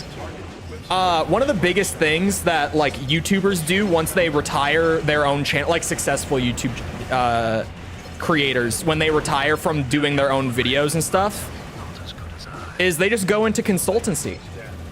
Because you have like this decade of successful YouTube knowledge, like you know how the system works, and there's always new people coming in who don't know or who want to know more, like who would pay to kind of learn about your experience and get your feedback on stuff. And so you get people like one of the most well-known like behind the scenes guys on YouTube right now is like Denver, who is so incredibly good at what he does, has such an unbelievably strong understanding of YouTube that he charges like $900 for a 2-hour call. And he's still like, if you go to book with him, his schedule is full. He does like 6 calls a day, like 1 or 2 hours a piece, 5 days a week. Because it sounds like such an a ridiculous price. But he is genuinely like, hold on, let me go to his Twitter. Because he posts his big wins, obviously, to promote. You know, he does consulting. So as soon as he gets like a big consulting, like, yes, what I told them worked, he posts it. Because, you know, yeah. Oh my God, and here, hold on. Can I just open these images in tabs? He posts all this publicly. This isn't like a private Twitter or anything for anyone being like, this is kind of crazy for you to just throw this around, like this info. He also, as I was scrolling to find like some crazy wins, he just has like a personal use second channel that he does on the side whenever he has like hobby time for it. because he's retired. He makes like 70 grand a year off of his hobby side channel. This is like an actual, this is his YouTube channel that he just does for fun, just for the hell of it. Posts like 20 videos a year. But he has such an insane understanding of the system that like his just little hobby side channel, it's like 60 million views a year, you know, no biggie. No biggie. Hold on, I want to find a good one here. His name is Denver Moore. I couldn't even tell you what his side channel is. I don't know. Here's a win where he's just like, it might sound crazy to like spend $900 to get in a call with this guy and consult about like channel stuff, like business strategy stuff.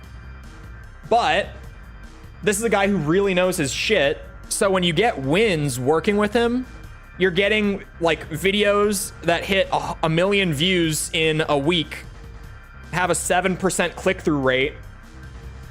A million views is a lot more than $900, by the way. In terms of like how much money you make back on that, way more than $900. Just for the record.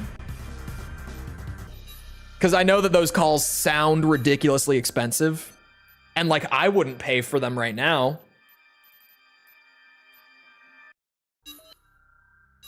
But down the line, if things get to a large enough scale, those calls might be really worthwhile. Because the dude just really knows his shit.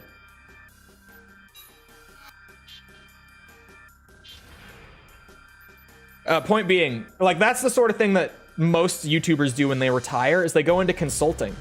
Because it's one of those things that like, you know, you can't go and study it in like university. And even if you could, it would be pretty redundant. Because it shifts so constantly. Like you really just have to be sticking with it year to year. YouTube knowledge from 12 years ago is completely obsolete now. Knowledge from 6 years ago is like mostly obsolete now. It's just you always have to have a finger on the pulse, right? So even if there was like a thing where you could go and formally study this, it would just be a waste of time and money. You wouldn't really get any real benefit out of it.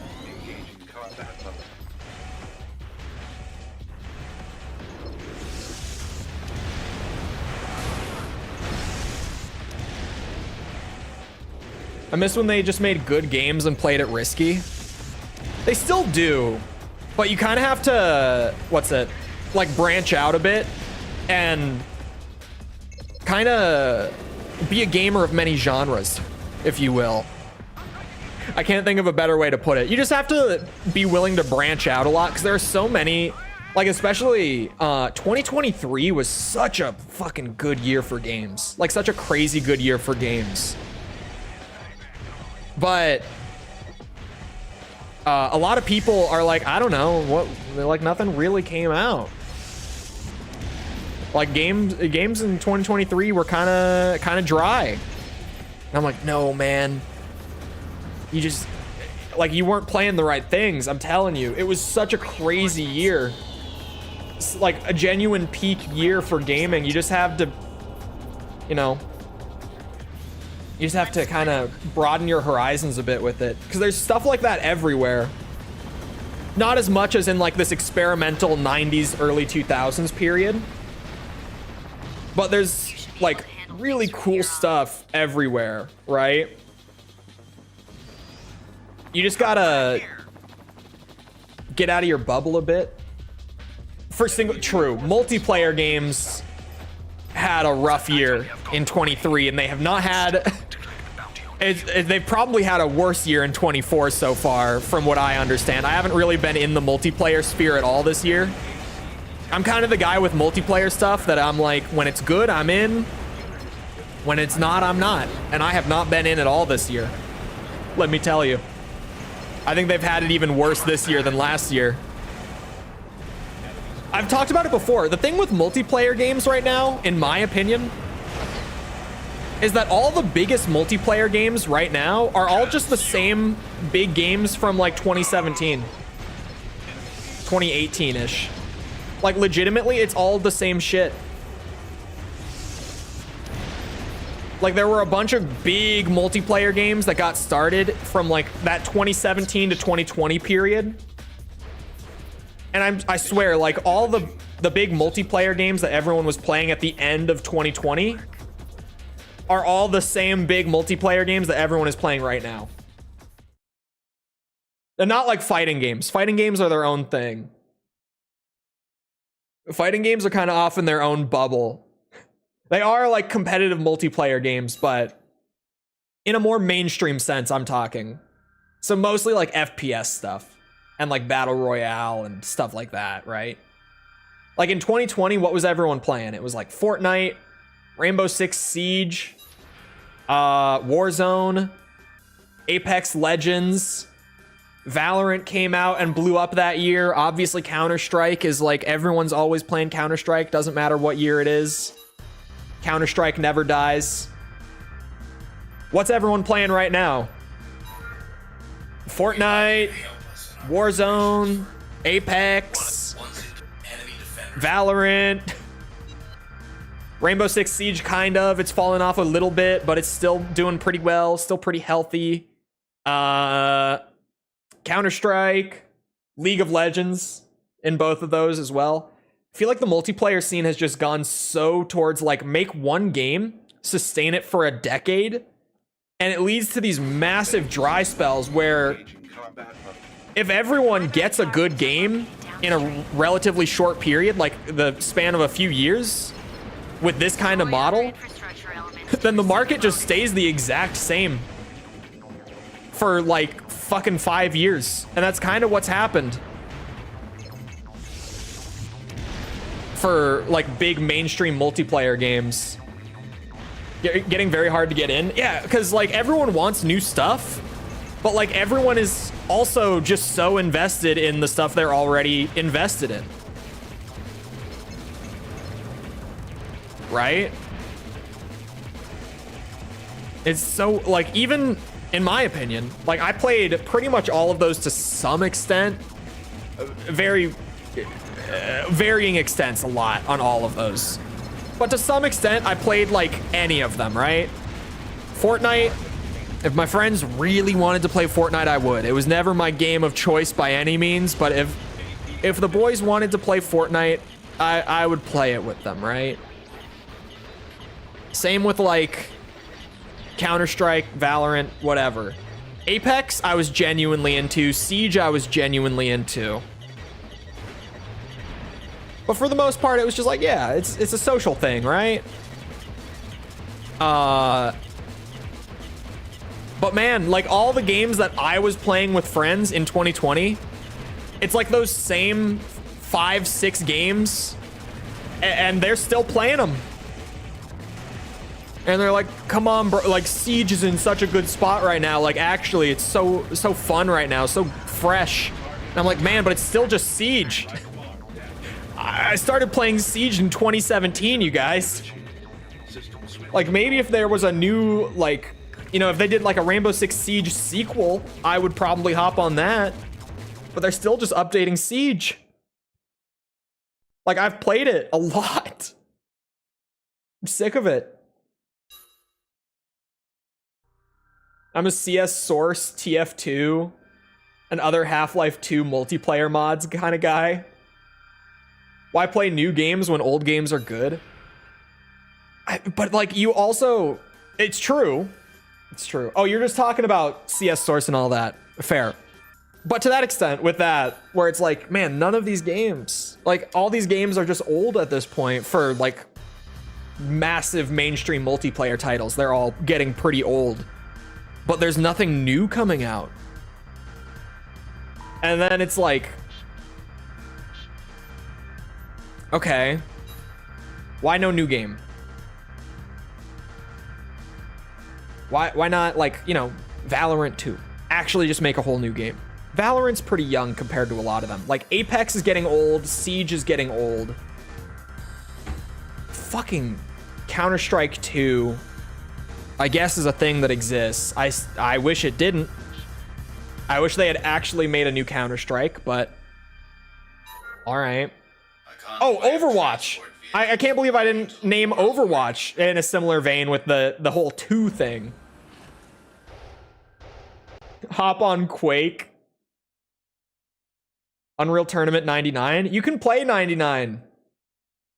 Not on like the official servers anymore, but you can play 99. I have 99 installed on my system right now. Main system. Engaging combat mode. You know what I should play at some point? Just like when I've got some time to game, take a little break from working off stream. I gotta hop on some of that new Doom deathmatch stuff that they just put out. That new Night Dive Doom port that got like good matchmaking and a whole bunch of new maps and stuff. I gotta play some Doom deathmatch since that's like a fresh thing. That'll be fun. You can buy it? You can't buy it if you didn't already own it. No, they did delist it, but if you have the game, like I do, like if you ever did buy it, it's perfectly playable. You can just hop on and get on some community servers and play Unreal Tournament.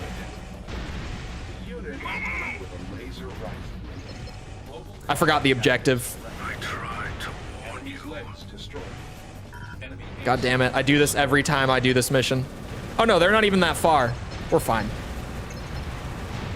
I thought they went the other way. I thought they started closer to me and went the opposite direction. The mission objective was achieved. Leave me life.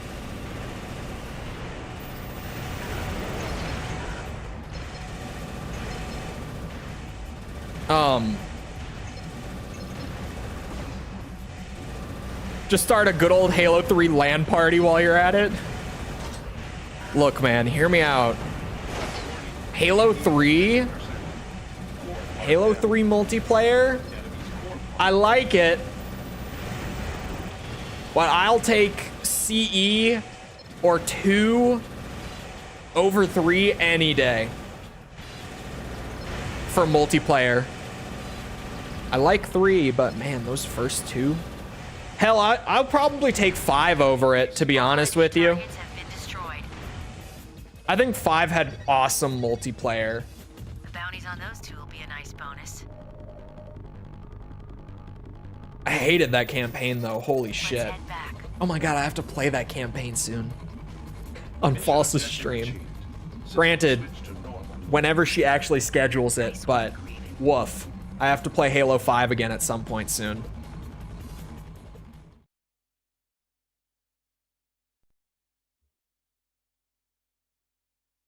Never been to a LAN party and I'm sad. You could probably find one. I don't even know. Where do they organize them anymore? Like, where on the internet do you go to try to find like a LAN party in your area? Where do people do that? Like, where do people set that up and like organize that? Facebook, maybe? A force of unidentified Boomer platform, but we're talking about LAN parties, so... You know, maybe.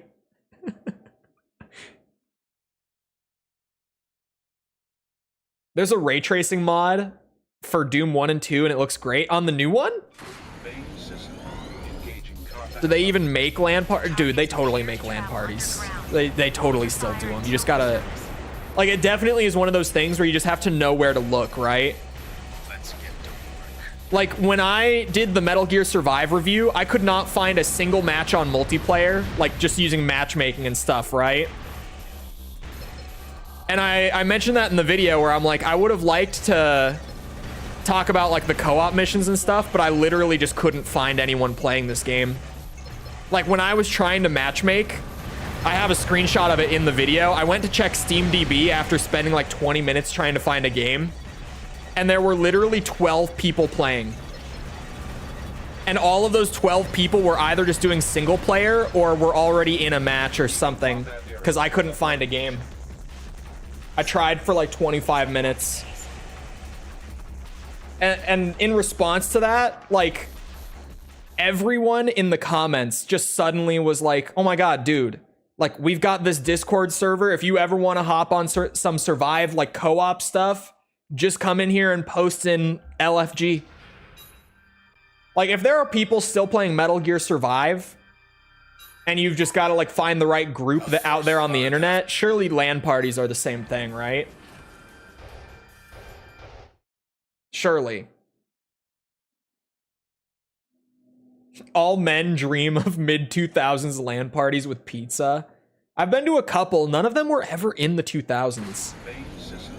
We did some, like in the late end of the 2010s, we would do some from time to time just for the hell of it.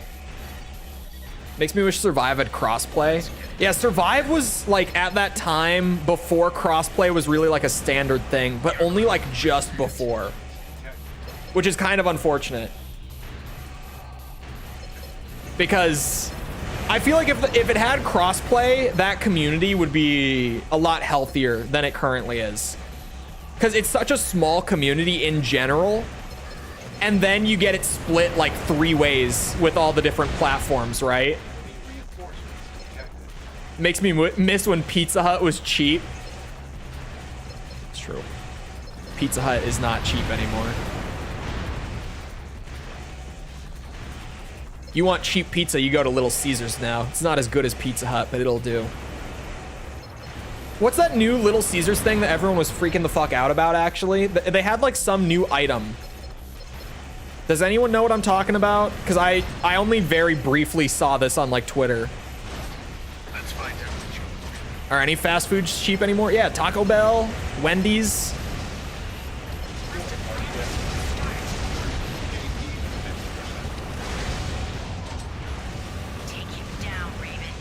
I might be fucked. Oh, wait, they were up? I didn't mean for them to be up.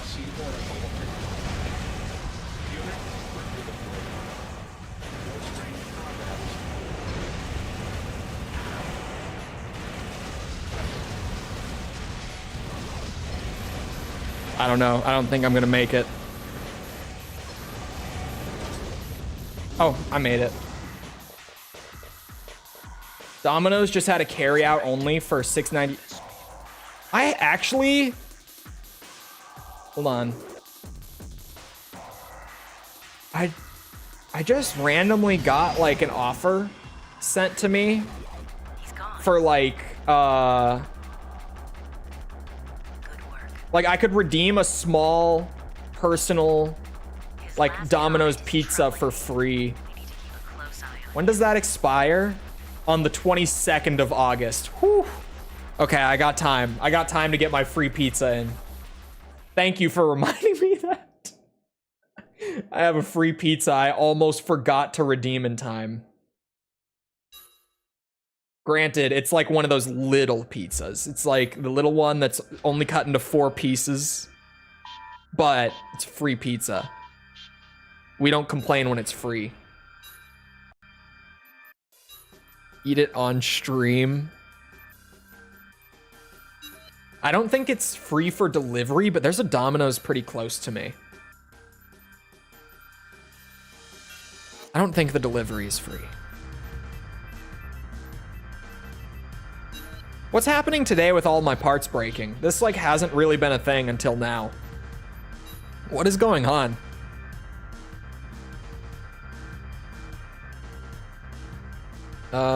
We need to do destroy ECM. We're almost back to the point where I fucked it up.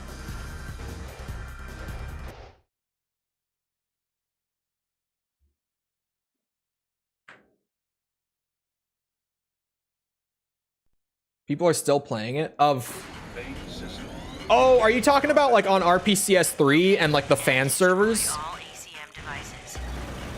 For a second, I was like, I thought they shut that shit down. I might be able to ask if my buddy's pawn shop has a PS3 version. Or even I could just be like, hey, You, listen. If you see one come through, I'm laying claim to it, all right? I could just tell them that, even if they don't have one. Because it's doubtful. I was shocked when they had both 5 and Verdict Day. Mission objective I couldn't believe it. System switched to normal mode. I took what I could get. Good job, Raven.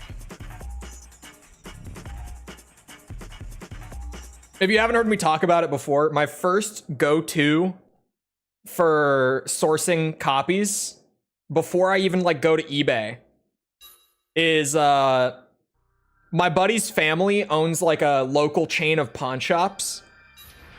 There's I believe 3 or 4 of them in like the cities. And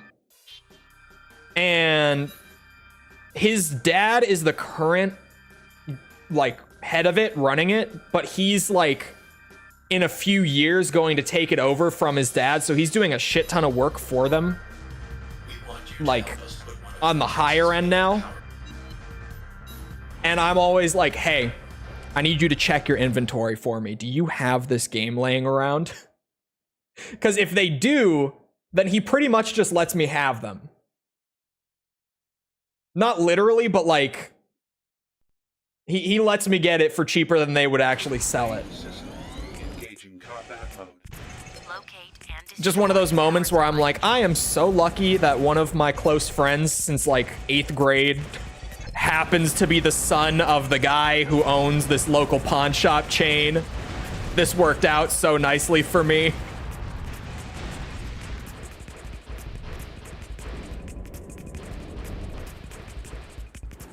I don't know what lies ahead.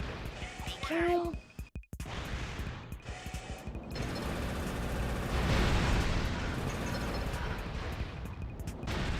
Part damage should return. Maybe I could get with that. I don't like needing to buy the part again, but I also like it depends on the game for sure. I think in like if you were to put it in a Gen 6 expansion or like mod it into AC6, which would probably be hell, but theoretically I think it would work fine in that game because the economy is so forgiving in 6.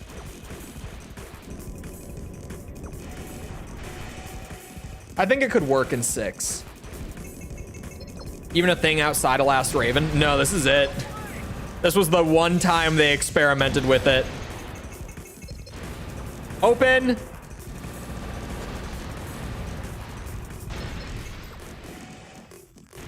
That's true. PvP already has a bit of a rushdown issue on 6.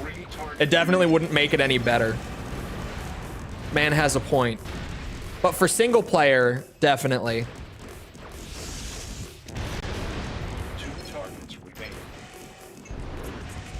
But yeah, in AC6 right now, as far as like, especially PvP goes, the biggest like problem to solve, if you ask me, is how do we... I don't think rushdown needs to be nerfed. I think rushdown feels great. Like, not just in the sense of it's powerful, but like it's fun to do, right? I think it's really fun to do.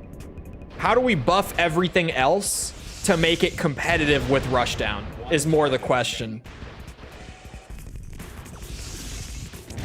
Oh god. Fuck off. Oh my god, it's gonna get in the way.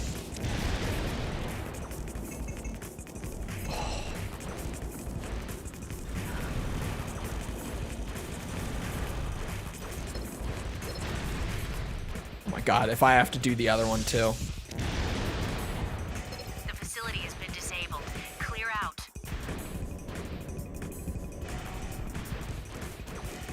I'm picking Add up the something. heals back? It looks like reinforcements. Oh, in PvP?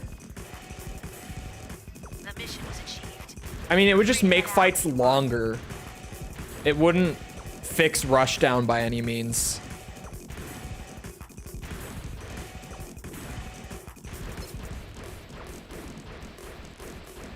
Like, you'd be playing the same game, the fights would just be like 3 times as long. I hope you're prepared to die, Raven. You know? Which, having some heals might be fun in that sense. I do feel like fights in 6 would be maybe more fun if they lasted a little longer. I don't know. I'm spitballing here. I don't know if that's true.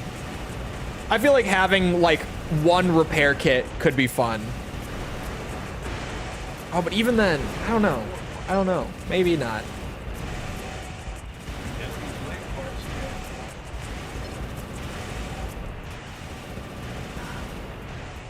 Just increase AP. It is one of those things where they could. I think what they were going for was kind of like what's it called? If you're not playing well enough, shit, you can die pretty quickly. I think that's what they were going for. Like, they did want to increase the AP overall, but they didn't want it to be difficult to die, if that makes sense. And I kind of agree with that direction. In PvP, it's kind of like you just... I think PvP is better off without it. But for like campaign stuff, I think they made the right call on it for campaign stuff. Are bad and I won't budge. I'm curious as to why. Like for PvE content. One repair kit for the match. Yeah, but even then, you know you're just gonna get like a build like mine. My AC6 PvP build, the chainsaw, that staggers you, hits you for like 10k AP and you're dead anyway. And if you're playing like a kiting build against me, then I get to heal, which is not an advantage that you have. In PvP, it's probably best to just leave it out, to be honest. I was gonna say it would be nice to have, but then the more I thought about it, the more I was like, never mind, actually.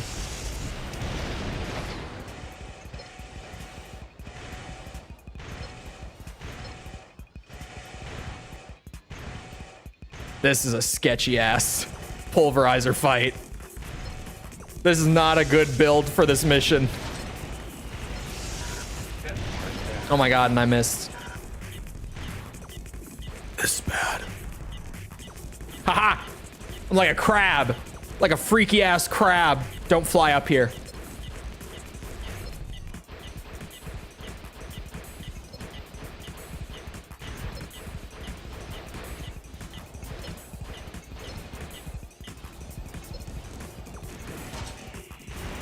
God damn it. Don't shoot yet.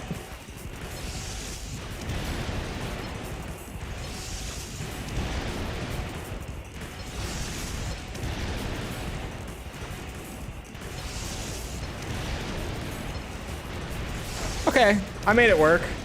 It's over. I'm glad you're okay. Nice work, Raven. It acts as an excuse for designers to let near instant death attacks in. AC. Does 6 really have a lot of that? I don't feel like it does. I'll have Ed look into it. I mean, maybe if you're playing like super lightweight it does, but I don't remember 6 feeling like that at all.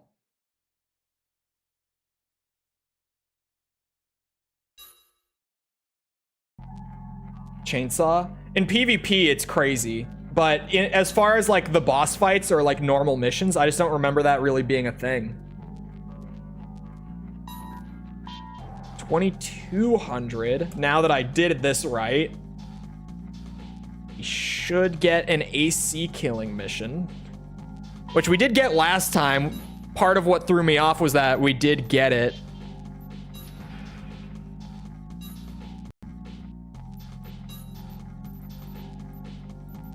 Hold on. There we go. Let me buy this headpiece again.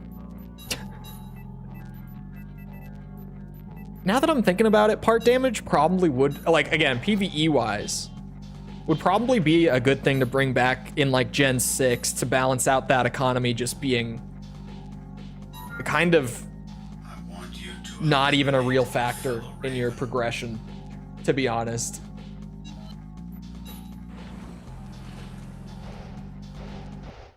Ibis had the scissor blade attack. Oh, I do remember. Yeah, before they nerfed Ibis, you're right. That one like crazy fly-in was crazy. Because I got clipped by that a few times, and that shit pissed me off. I do remember that now. Ow! Oh my god.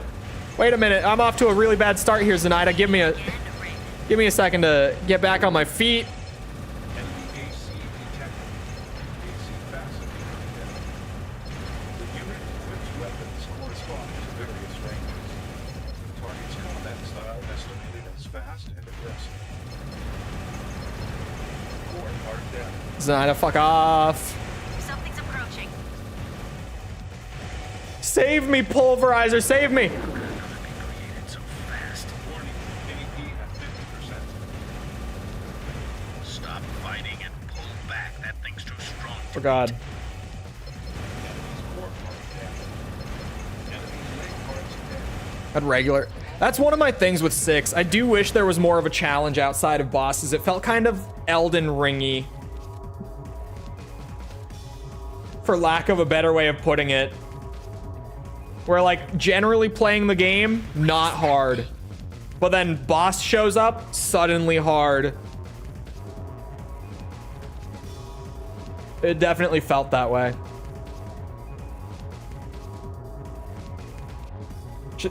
They should go back to doing parts individually. I agree. Or like, you know, design them individually, then put them into sets. Call me crazy, right? Like design them on their own, then figure out like what looks good together. Then you can make them a set. Is it over? That thing looked an awful lot like the other one we saw. Sorry, it got held for the fuck word. But yes, boss or escort the Strider. Let's head out. That mission is hard.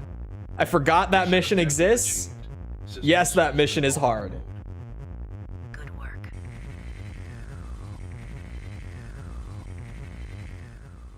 Anfang was a good set. Anfang, like Project Phantasma? Or no, he was AC1? Gen 1 Anfang? Is that who we're talking about? Gen 1 Anfang?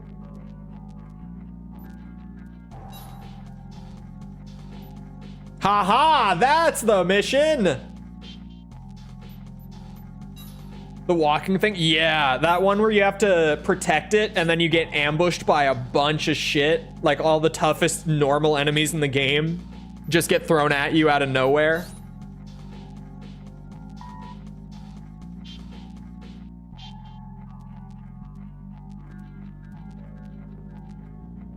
To have a little more melee option? You want more? I thought that was like one of the best strengths of the game was the amount of melee options.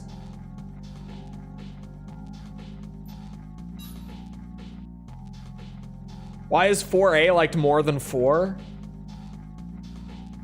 Oh, that's a can. That is a can of something. Maybe worms. This mission request has been issued by one of the warlords. They want help destroying the generators that power one of Alliance's key facilities. There's no need for subtlety. We want you to infiltrate Alliance's distribution center and destroy the generators that power it. Take out any other equipment you come across as well. I can do that. It is unforgivable that they preach world harmony on one hand, yet immediately resort to brute force anytime their motives are questioned. Alliance is nothing more than an amalgamation. It's not because of it's many faster. corporations. It's impossible for them to create a bright future. Vertex, on the other hand, is striving to create a new world order. By attacking the distribution center, we will lend support to their cause. The success of this operation is critical, Raven. Failure is not an option. I would say, for me personally, there are a lot of reasons for a lot of different people. For me personally, it's not speed. It's that, Armored Core 4 on the Western version, Western release of Armored Core 4, because I know the Japanese version isn't like this, but AC4 has what I like to call another age syndrome, which is described as having a lot of missions and like good mission variety and all that, but you never have any clue why you're really doing it other than like, hey, they told me to do this and they're paying, so shit, I guess. The story is told so poorly in Ace Combat, fuck my life, in Armored Core 4 that what's it? Like it's kind of just nonsensical. You kind of just go around doing random shit the whole time.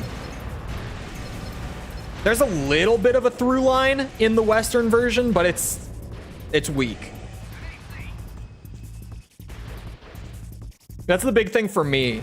It feels like it, you know, the gameplay is good, customization is good, variety is good, but there's no like through line to kind of pull it all together.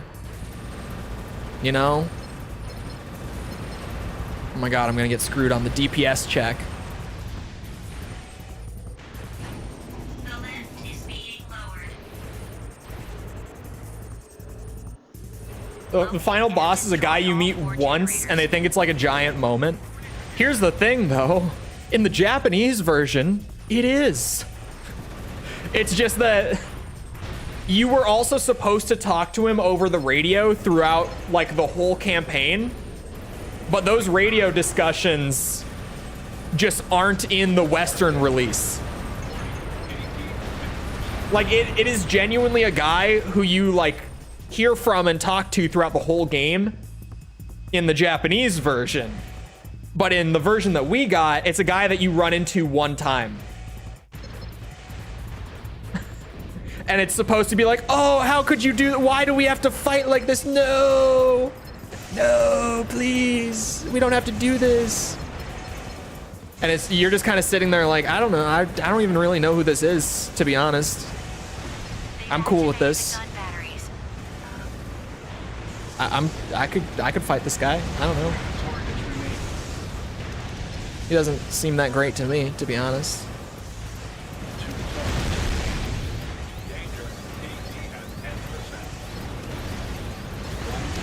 I'm gonna die.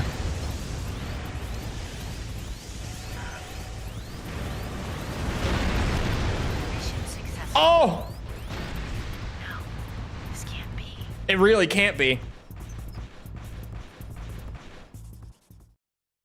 So that's why I still haven't understood AC4's story. Yeah, no, I finished the game, and like in my review of AC4 from last year, when I get to talking about the story, I legit was just like, you guys, I don't know what happened. I was like, I clearly there was something. Like they were always talking about stuff, but none of it made any sense, to be honest. And then I got the comments that explained to me like the localization was just butchered. And like if you want to actually understand the story, you pretty much just have to go and like get an explanation from someone who played the Japanese version. Try to take out other targets. For Answer does not have the same problem, and For Answer's campaign is pretty damn good.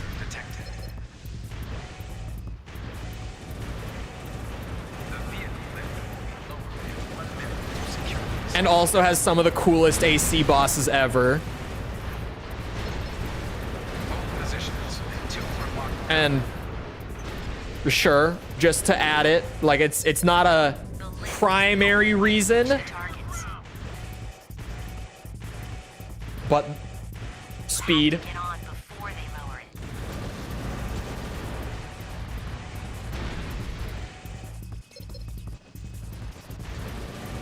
It was Sega, thank you. I couldn't remember. I was like, it wasn't Ubisoft. I saw someone in chat mentioning that, and I was like, who was it again? It was Sega who translated AC4. Locate and destroy all 4 generators.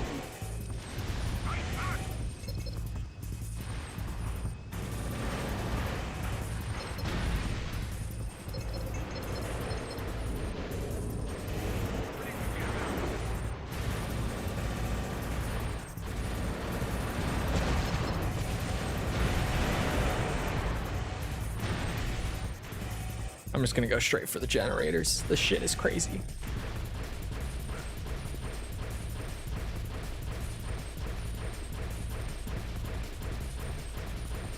Regulations, which I tried to download but can't. People say it went up to 1.6. I only have 1.0.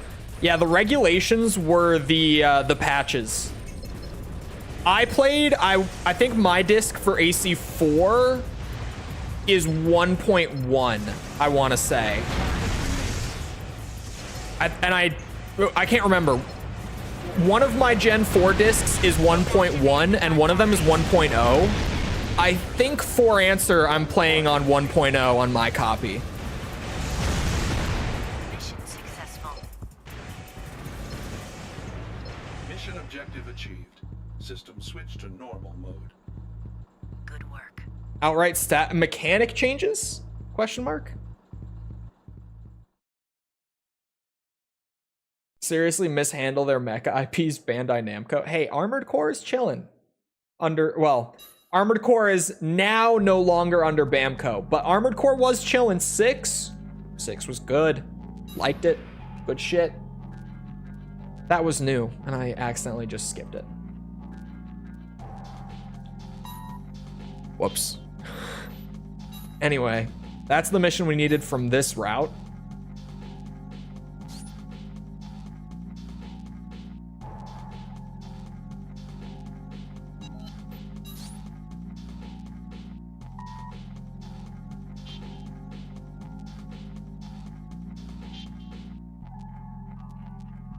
.6 on 4 is very fun. I could maybe try to look into getting that. I don't know. I kind of like just... I can't remember which one is 1.0 and which one isn't. I like having like the original, like unpatched release in a certain way. I like games... I like looking at games in a historical sense like that, which some people get annoyed by. Cough cough, Metal Gear Solid 3 review. But I like going back and looking at them like in their original state, like as they were made to be before they kind of got patched up afterwards. I feel like there's a really cool like value to it. Engaging combat mode. The enemy invaders are approaching. Get to work. Especially with something like MGS3, where something as core to the game as like the camera is completely changed in versions outside of the original. Right? And also they just cut a bunch of like random stuff from MGS3 in the later versions. Like the nightmare scene.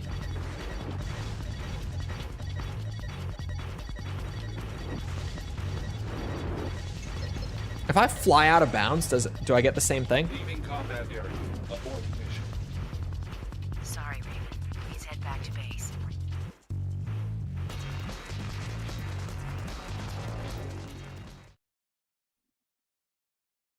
You can just swap to the original. Yeah, you should have told me that like before I did the video, when we talked about it before the video and literally no one in chat brought it up. Because if I had heard that, I wouldn't have seeked out the Snake Eater version because I wouldn't have had to. That was the primary reason. That was really the only reason I went with Snake Eater. And no one told me that I could just have both.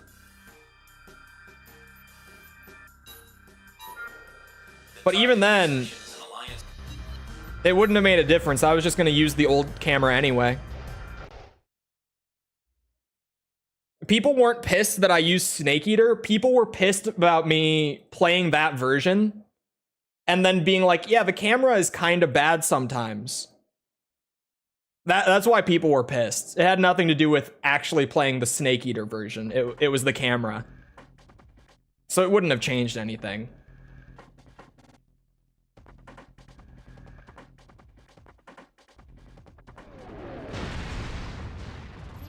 What's happening? Report your Yeah, I know about Gundam. I don't know how Armored Core. We need backup. What's it? how Armored Core like lived through a whole cycle of Bamco ownership Destroy as much as you can without until it aligns. suffering that fate. I guess it probably did, just because it's not Gundam, right? It's nowhere near that scale of what's it? Like mainstream success. Mainstream, not in the West, in Japan though. Why do you think they changed it? Hey, I wanted to look at it as they made and released it, you know? They made it and they were like, yes, this is good, and they put it out. I want to look at that.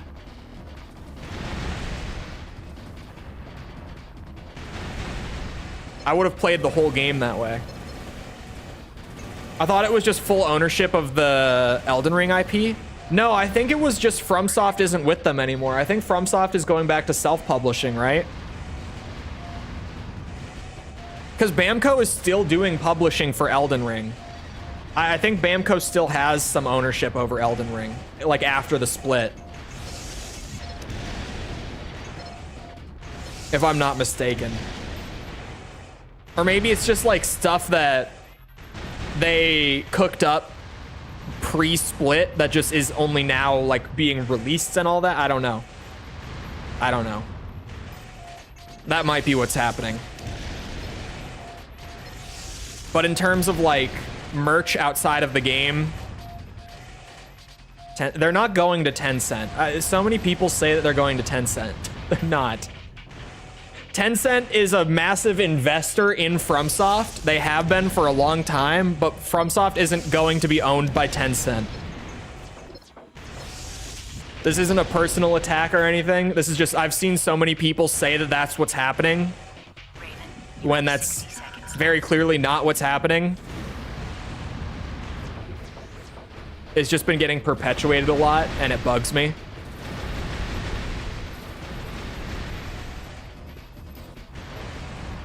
Boosh, boosh.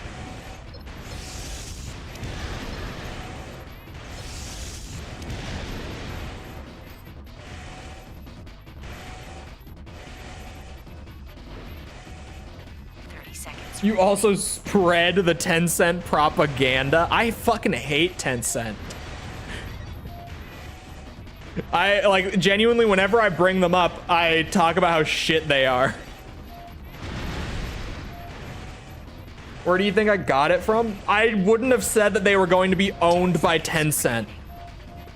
I wouldn't have. There's no way in hell. If you can find a clip, then I'll say that I was wrong, but there's no fucking shot I said that. Time's up.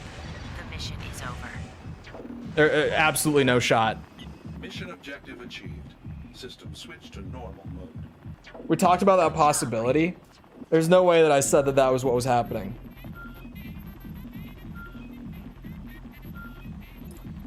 I bet Tencent loved that. China did not outlaw gacha. They were going to. They canceled that back in January. That was brilliantly executed. Thank you. Sir, should we give chase? Thank you, Evangel. Patience. It's too soon. That sucks. Yeah. Them our enemy. I wonder why. I wonder why suddenly all the politicians who were going to ban it suddenly had a change of heart right before the bill went through. I can only imagine, right? I can only imagine. Didn't say it outright. Yeah, I'm just saying that I wouldn't have said that that's what was happening. Because Lego is saying that I did say that and that I was spreading that. And there's no way. I might have talked about it because someone brought it up, but there's no way that I said that's what was happening. I know, it's, you can only, I can't possibly come up with any reasons as to why they might have all suddenly dropped the bill. I can't think of it. I got nothing.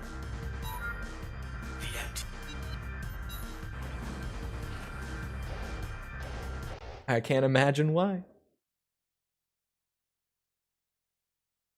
It's not like there are any like major money makers in the gacha space in China, like I don't know, MiHoYo, that I would also maybe take money from to spread the gacha gospel. Just saying. Just throwing that out there for anyone who might be listening. I like money.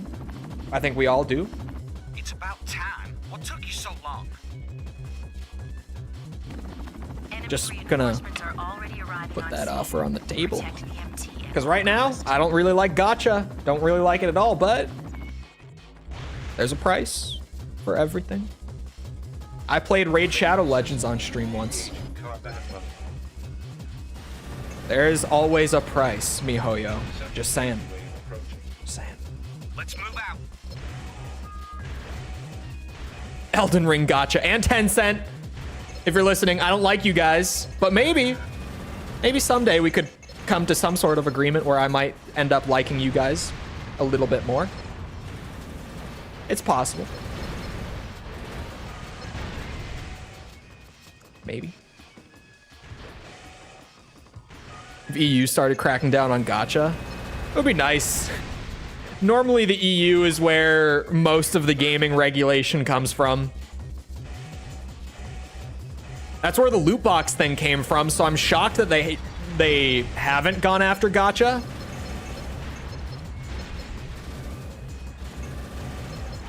Although they're not really doing a whole lot about the what's that thing called? Stop killing games.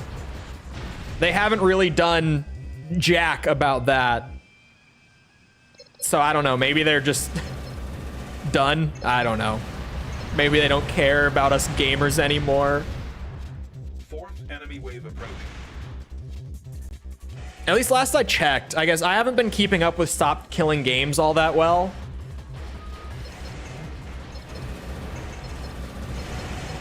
Because to be honest, the whole thing is kind of... It's a mixed bag. Like, obviously, if you've listened to me yap for, like, more than 10 minutes, like, on principle, I am more than behind it.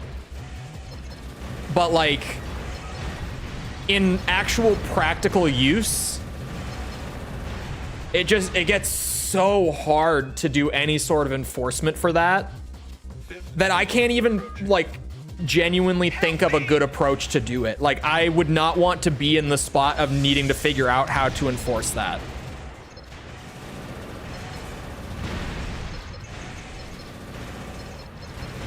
Because once you get into, like, actually putting it into action, it gets really hard really fast. Area secured. The idea is so good. Like, I wish that there was a better way to put something like that forward. Nice work, Raven. What is this about? There's a thing going through, there's a petition floating around in the EU right now called Stop Killing Games. Let's head out. I think it's mostly, didn't it come from like Ubisoft shutting down The Crew? I think that was the big one. Where like when always online games get shut down without any sort of patch or anything, they literally get lost to time.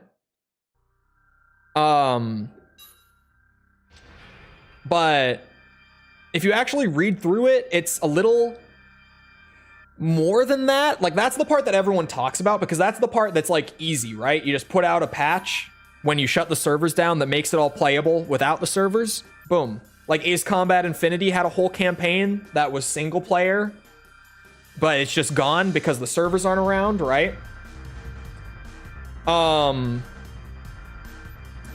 But it's a lot more than that, and it's also trying to cover, like... I'm trying to think. Like, you know how if you go and download System Shock 2 right now? I'm just trying to think of a 90s game. System Shock 2 isn't even that bad, but for sake of example, if you go to download, like, System Shock 2 on Windows 11, it works, but it's really fucking wonky. And it's probably only a couple new operating systems away from just not working, right? And so it would also kind of require for IPs and stuff, or at least ideally, it would require for like that sort of game to be upkept and preserved properly with like patches for new operating systems and stuff like that to make sure that they continue to work. Alliance tactical units But that gets Imperial storage site really difficult really fast when you try to actually start enforcing it, right? Especially outside of the EU. Especially outside of the EU. Like in the US, right? I'm sure what is oh my god, yeah, okay. Say here you try to go to like Bungie and tell them, hey, you have to put out a patch for Marathon 2 to make it work better on Windows 11. Bungie's gonna be like, okay, kiss our asses. We'll see you in court. And they're not gonna do it.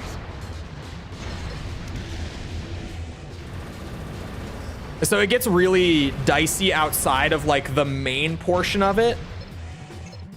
But also, as of right now, it's just a petition that, last I checked, is like roughly halfway to getting all the signatures it needed. I don't remember how many signatures it really had. There's a lot of people behind it, but also that are still actively being sold. Okay, so it's more fair than I understood. But even then, why not just... I feel like that... I feel like that doesn't really go very far. Because imagine this does pass fully, right? Like legally, if you are still selling the product, you are obligated to make it so that it completely works on like new OS and everything smoothly. Why would everyone who wasn't going to make those patches before not just immediately delist the games? And then we're in an even worse spot for preservation because you can't buy the games and mod them. You see what I mean? Like, I feel like that would almost put us in a worse spot if that's the case. All targets destroyed. Thing is, games preservation is hard.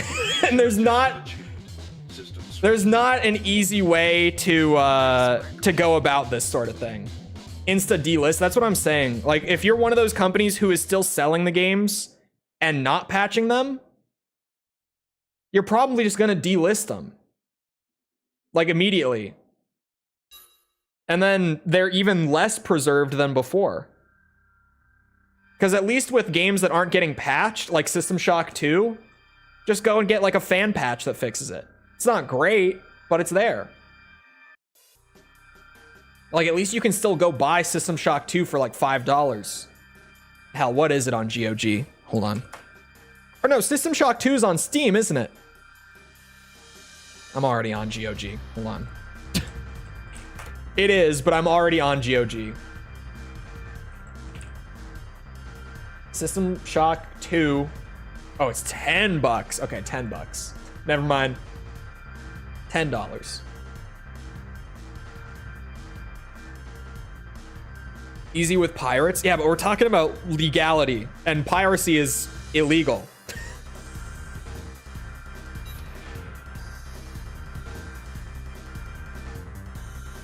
The whole point of it is to preserve games. And like I said, the cause is great, but I think in actual practice, it's just so hard to put something like this forward. And I don't think that Stop Killing Games is entirely there, though I haven't listened to the full explanation, in all fairness.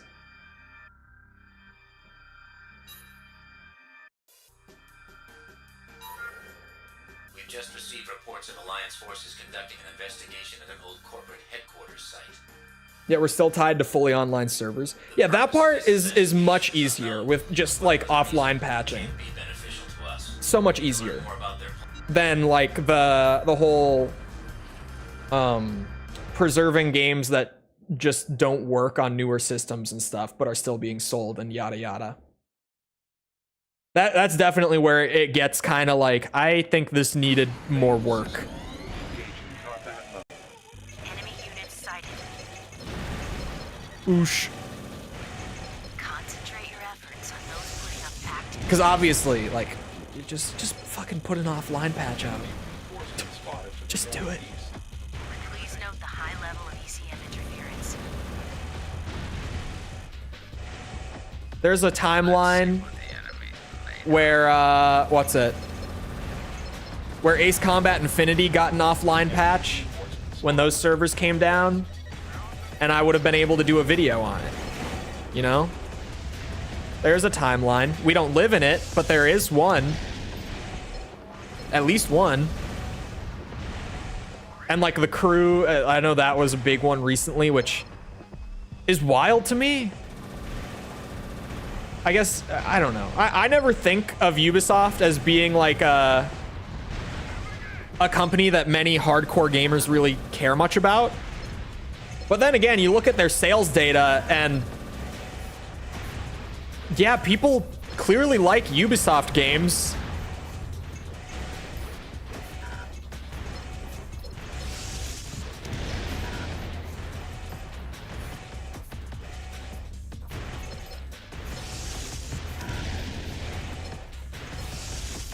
Whoosh.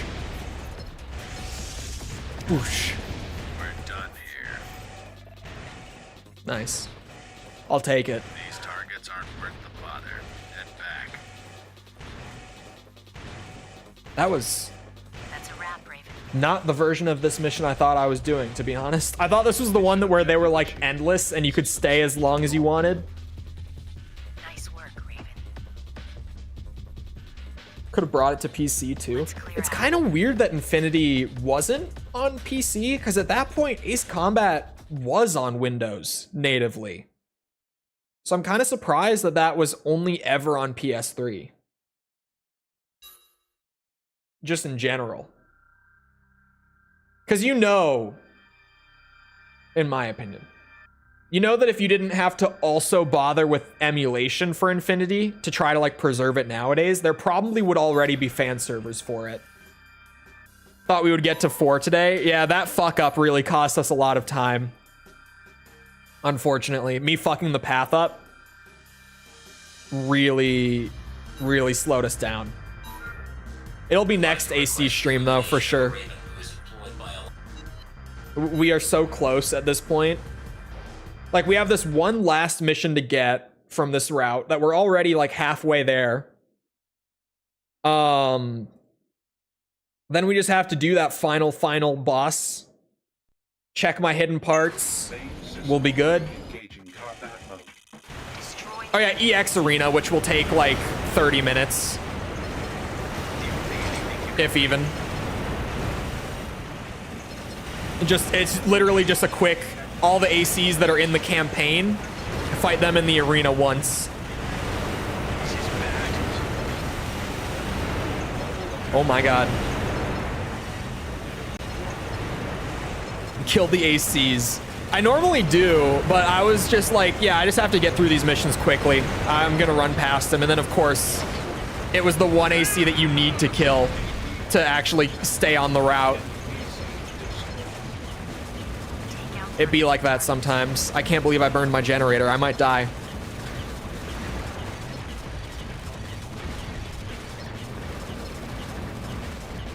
Come here, you bitch. Get machine gunned. Congratulations. You won. Mission objective achieved. System switched to normal mode.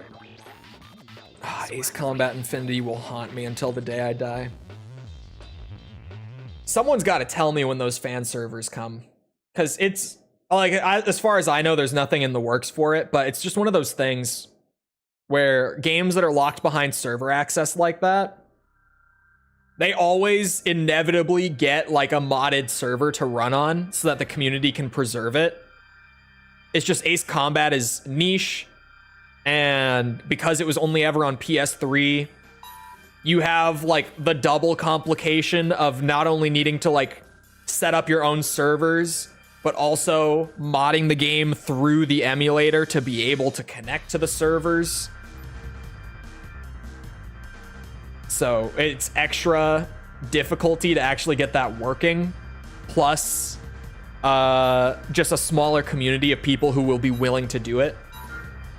We've just received reports that a large Alliance force has been detected moving through the sewers beneath one of our main storage facilities. Oh, which sewer one is this? Sewers are Oh. lightly guarded. The enemy is No, this isn't the one from Nexus. I legit thought of the one from Nexus with all the mines. the enemy That shit forces must be sucks. eliminated. That's a bad mission. Counting on you to stop them in their tracks.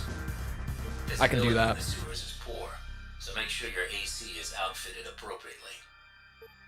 It's good enough. Not a local server even? Not as far as I've heard. Oh, do you just mean you can't play the game on a local? No. No, you needed to be connected to the dedicated servers. It was a live service game. Always online live service game. So even though there is like a single player campaign in it, the issue is like to even like you can load up the game on PS3 or on RPCS3 right now. And all that you'll get is you'll get to the point where it says like, you know, your basic like, you know, Ace Combat Infinity, press A to continue or whatever. Just press button to continue screen. And you press the button, it goes to connect to the server. Server doesn't exist anymore. It can't connect to the server, so you just get stuck there. You'll never connect. You can never get past the title screen.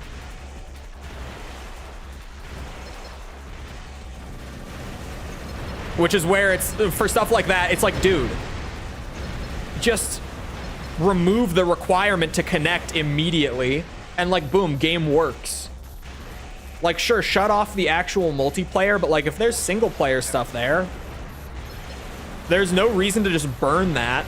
Although, on a similar note, brace yourself, Destiny 2 fans, because I know every time I bring this up, which is not common anymore, but every time I've ever brought this up, I've gotten crazy amounts of copium. Dude, the way that Bungie vaults content on Destiny 2 is insane to me. Because if you're not, like, in the know about it, the big one that, like, started the whole discussion around it outside of the Destiny fan base is Destiny 2 had, like, a whole single-player campaign where you would, like, you know, go from level 1 to level 20 and all that.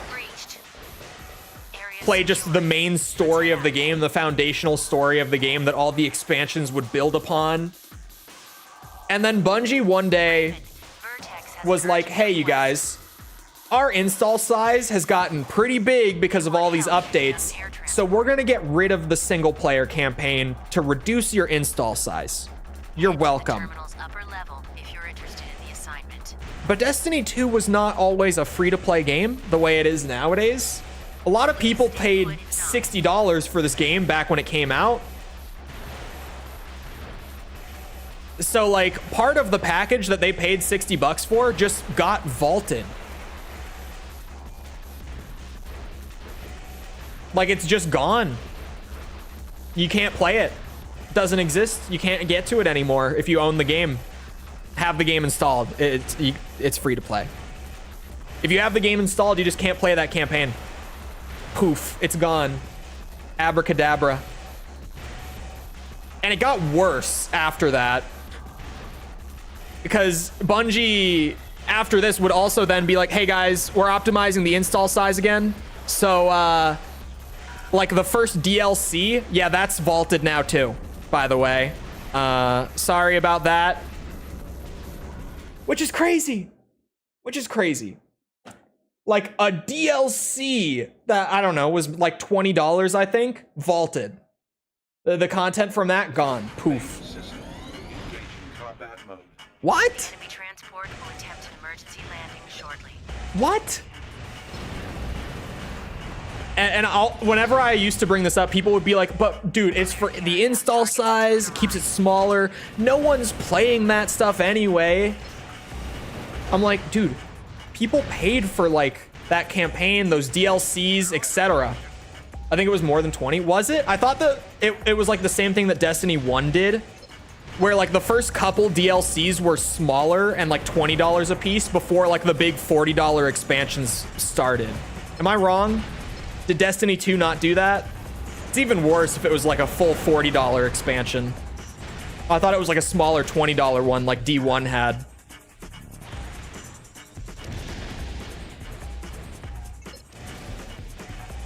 I think that shit is insane. Because, like, when Destiny 2 went free-to-play, there was a part of me, like, I never bought the game back in the day, and I was like, man, it went free-to-play? Shit. I'll get on that. Logged on, the campaign is vaulted. And I immediately uninstalled that shit. I went, oh, so it's free to play, but like they gutted the game. Never mind, I'm out. Destroy it before it can touch down. Because just what the fuck?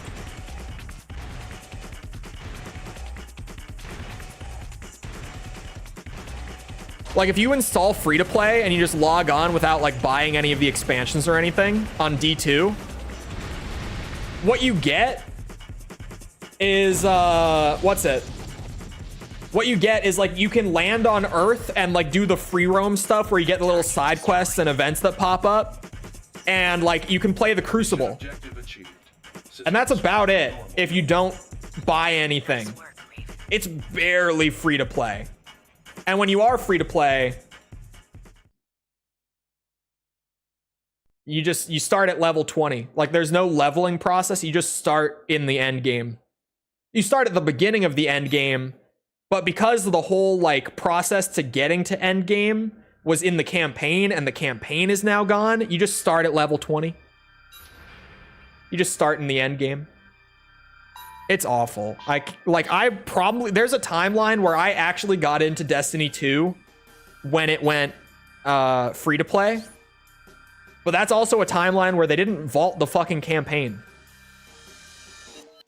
Like that's insanity to me. Especially for 4K textures. It is kind of dreadful, but Activision figured it out. And they actually just recently announced that they found a way to make the install size even smaller.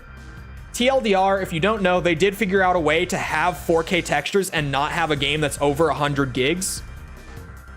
Without Warzone included, because Warzone is its own EXE, if you don't know COD. Without Warzone included, it is less than 100, like MW3. If you didn't know, now you know. Anyway. They just announced the other day, again, that they have found another way to optimize it further. So there's a big patch coming in like a few weeks for MW3 that's going to cut the install size by roughly 30% again. And that new optimization that they figured out is also going to be applied to Black Ops 6 and make that game, and assumedly all their games going forward, smaller than they otherwise would have been. And this is coming after they already, like a couple years ago, found this new tech and started using it and cut the install sizes by like 50 or more %. Activision is doing it, which is insane that it's fucking Activision and Call of Duty, but they've been doing it. And it's working. And no one else is doing it. No one else is doing it. Which is crazy to me, because like clearly it's there. They know what to do, what they do. Do that. No. Just posted a picture of 3D graphics working on Bloodborne. Yeah. Tell me in 5 years when it runs at like 30 FPS. Is it proprietary? Probably. Pay them to use it. And then do some sketchy shit where you reverse engineer it and change it a little bit. I'm joking. This is a joke for legal reasons. Anyway. I hope you guys enjoyed. Bro really shut me down. Man, every time I keep hearing these updates about Bloodborne emulation, and I'm like, okay, yeah, tell me when it plays. Like when I can actually have an experience even comparable to the PS4 version, then let me know. Until then, I'm out. Anyway, I hope you guys enjoyed. It's about that time. It's 5 minutes past that time. So if you did enjoy, leave a sub. Come back again. We're doing this. We're doing Ace Combat, Metal Gear. We're starting Resident Evil tomorrow, by the way, and that's going to be an experience. The actual RE1, the voice acting and all. So be there. You'll want to be, trust me. It's going to be something. Oh yeah, the RE video tomorrow. A new review series starts tomorrow, by the way. At 9 a.m. Central Time, that video is going public, for the record. Central US time. So however that translates to you, now you know. Now you know. Also, if you enjoyed, leave like, algorithm, blah, blah, blah. If you're looking for stuff outside of YouTube to engage with the community, check out links in the description below. Things like Twitter, Discord server, whatever. They're down there. Other than that, I hope to see all of you guys back here next time. I hope you all have the rest of your day. Thank you for coming to the stream, and goodbye.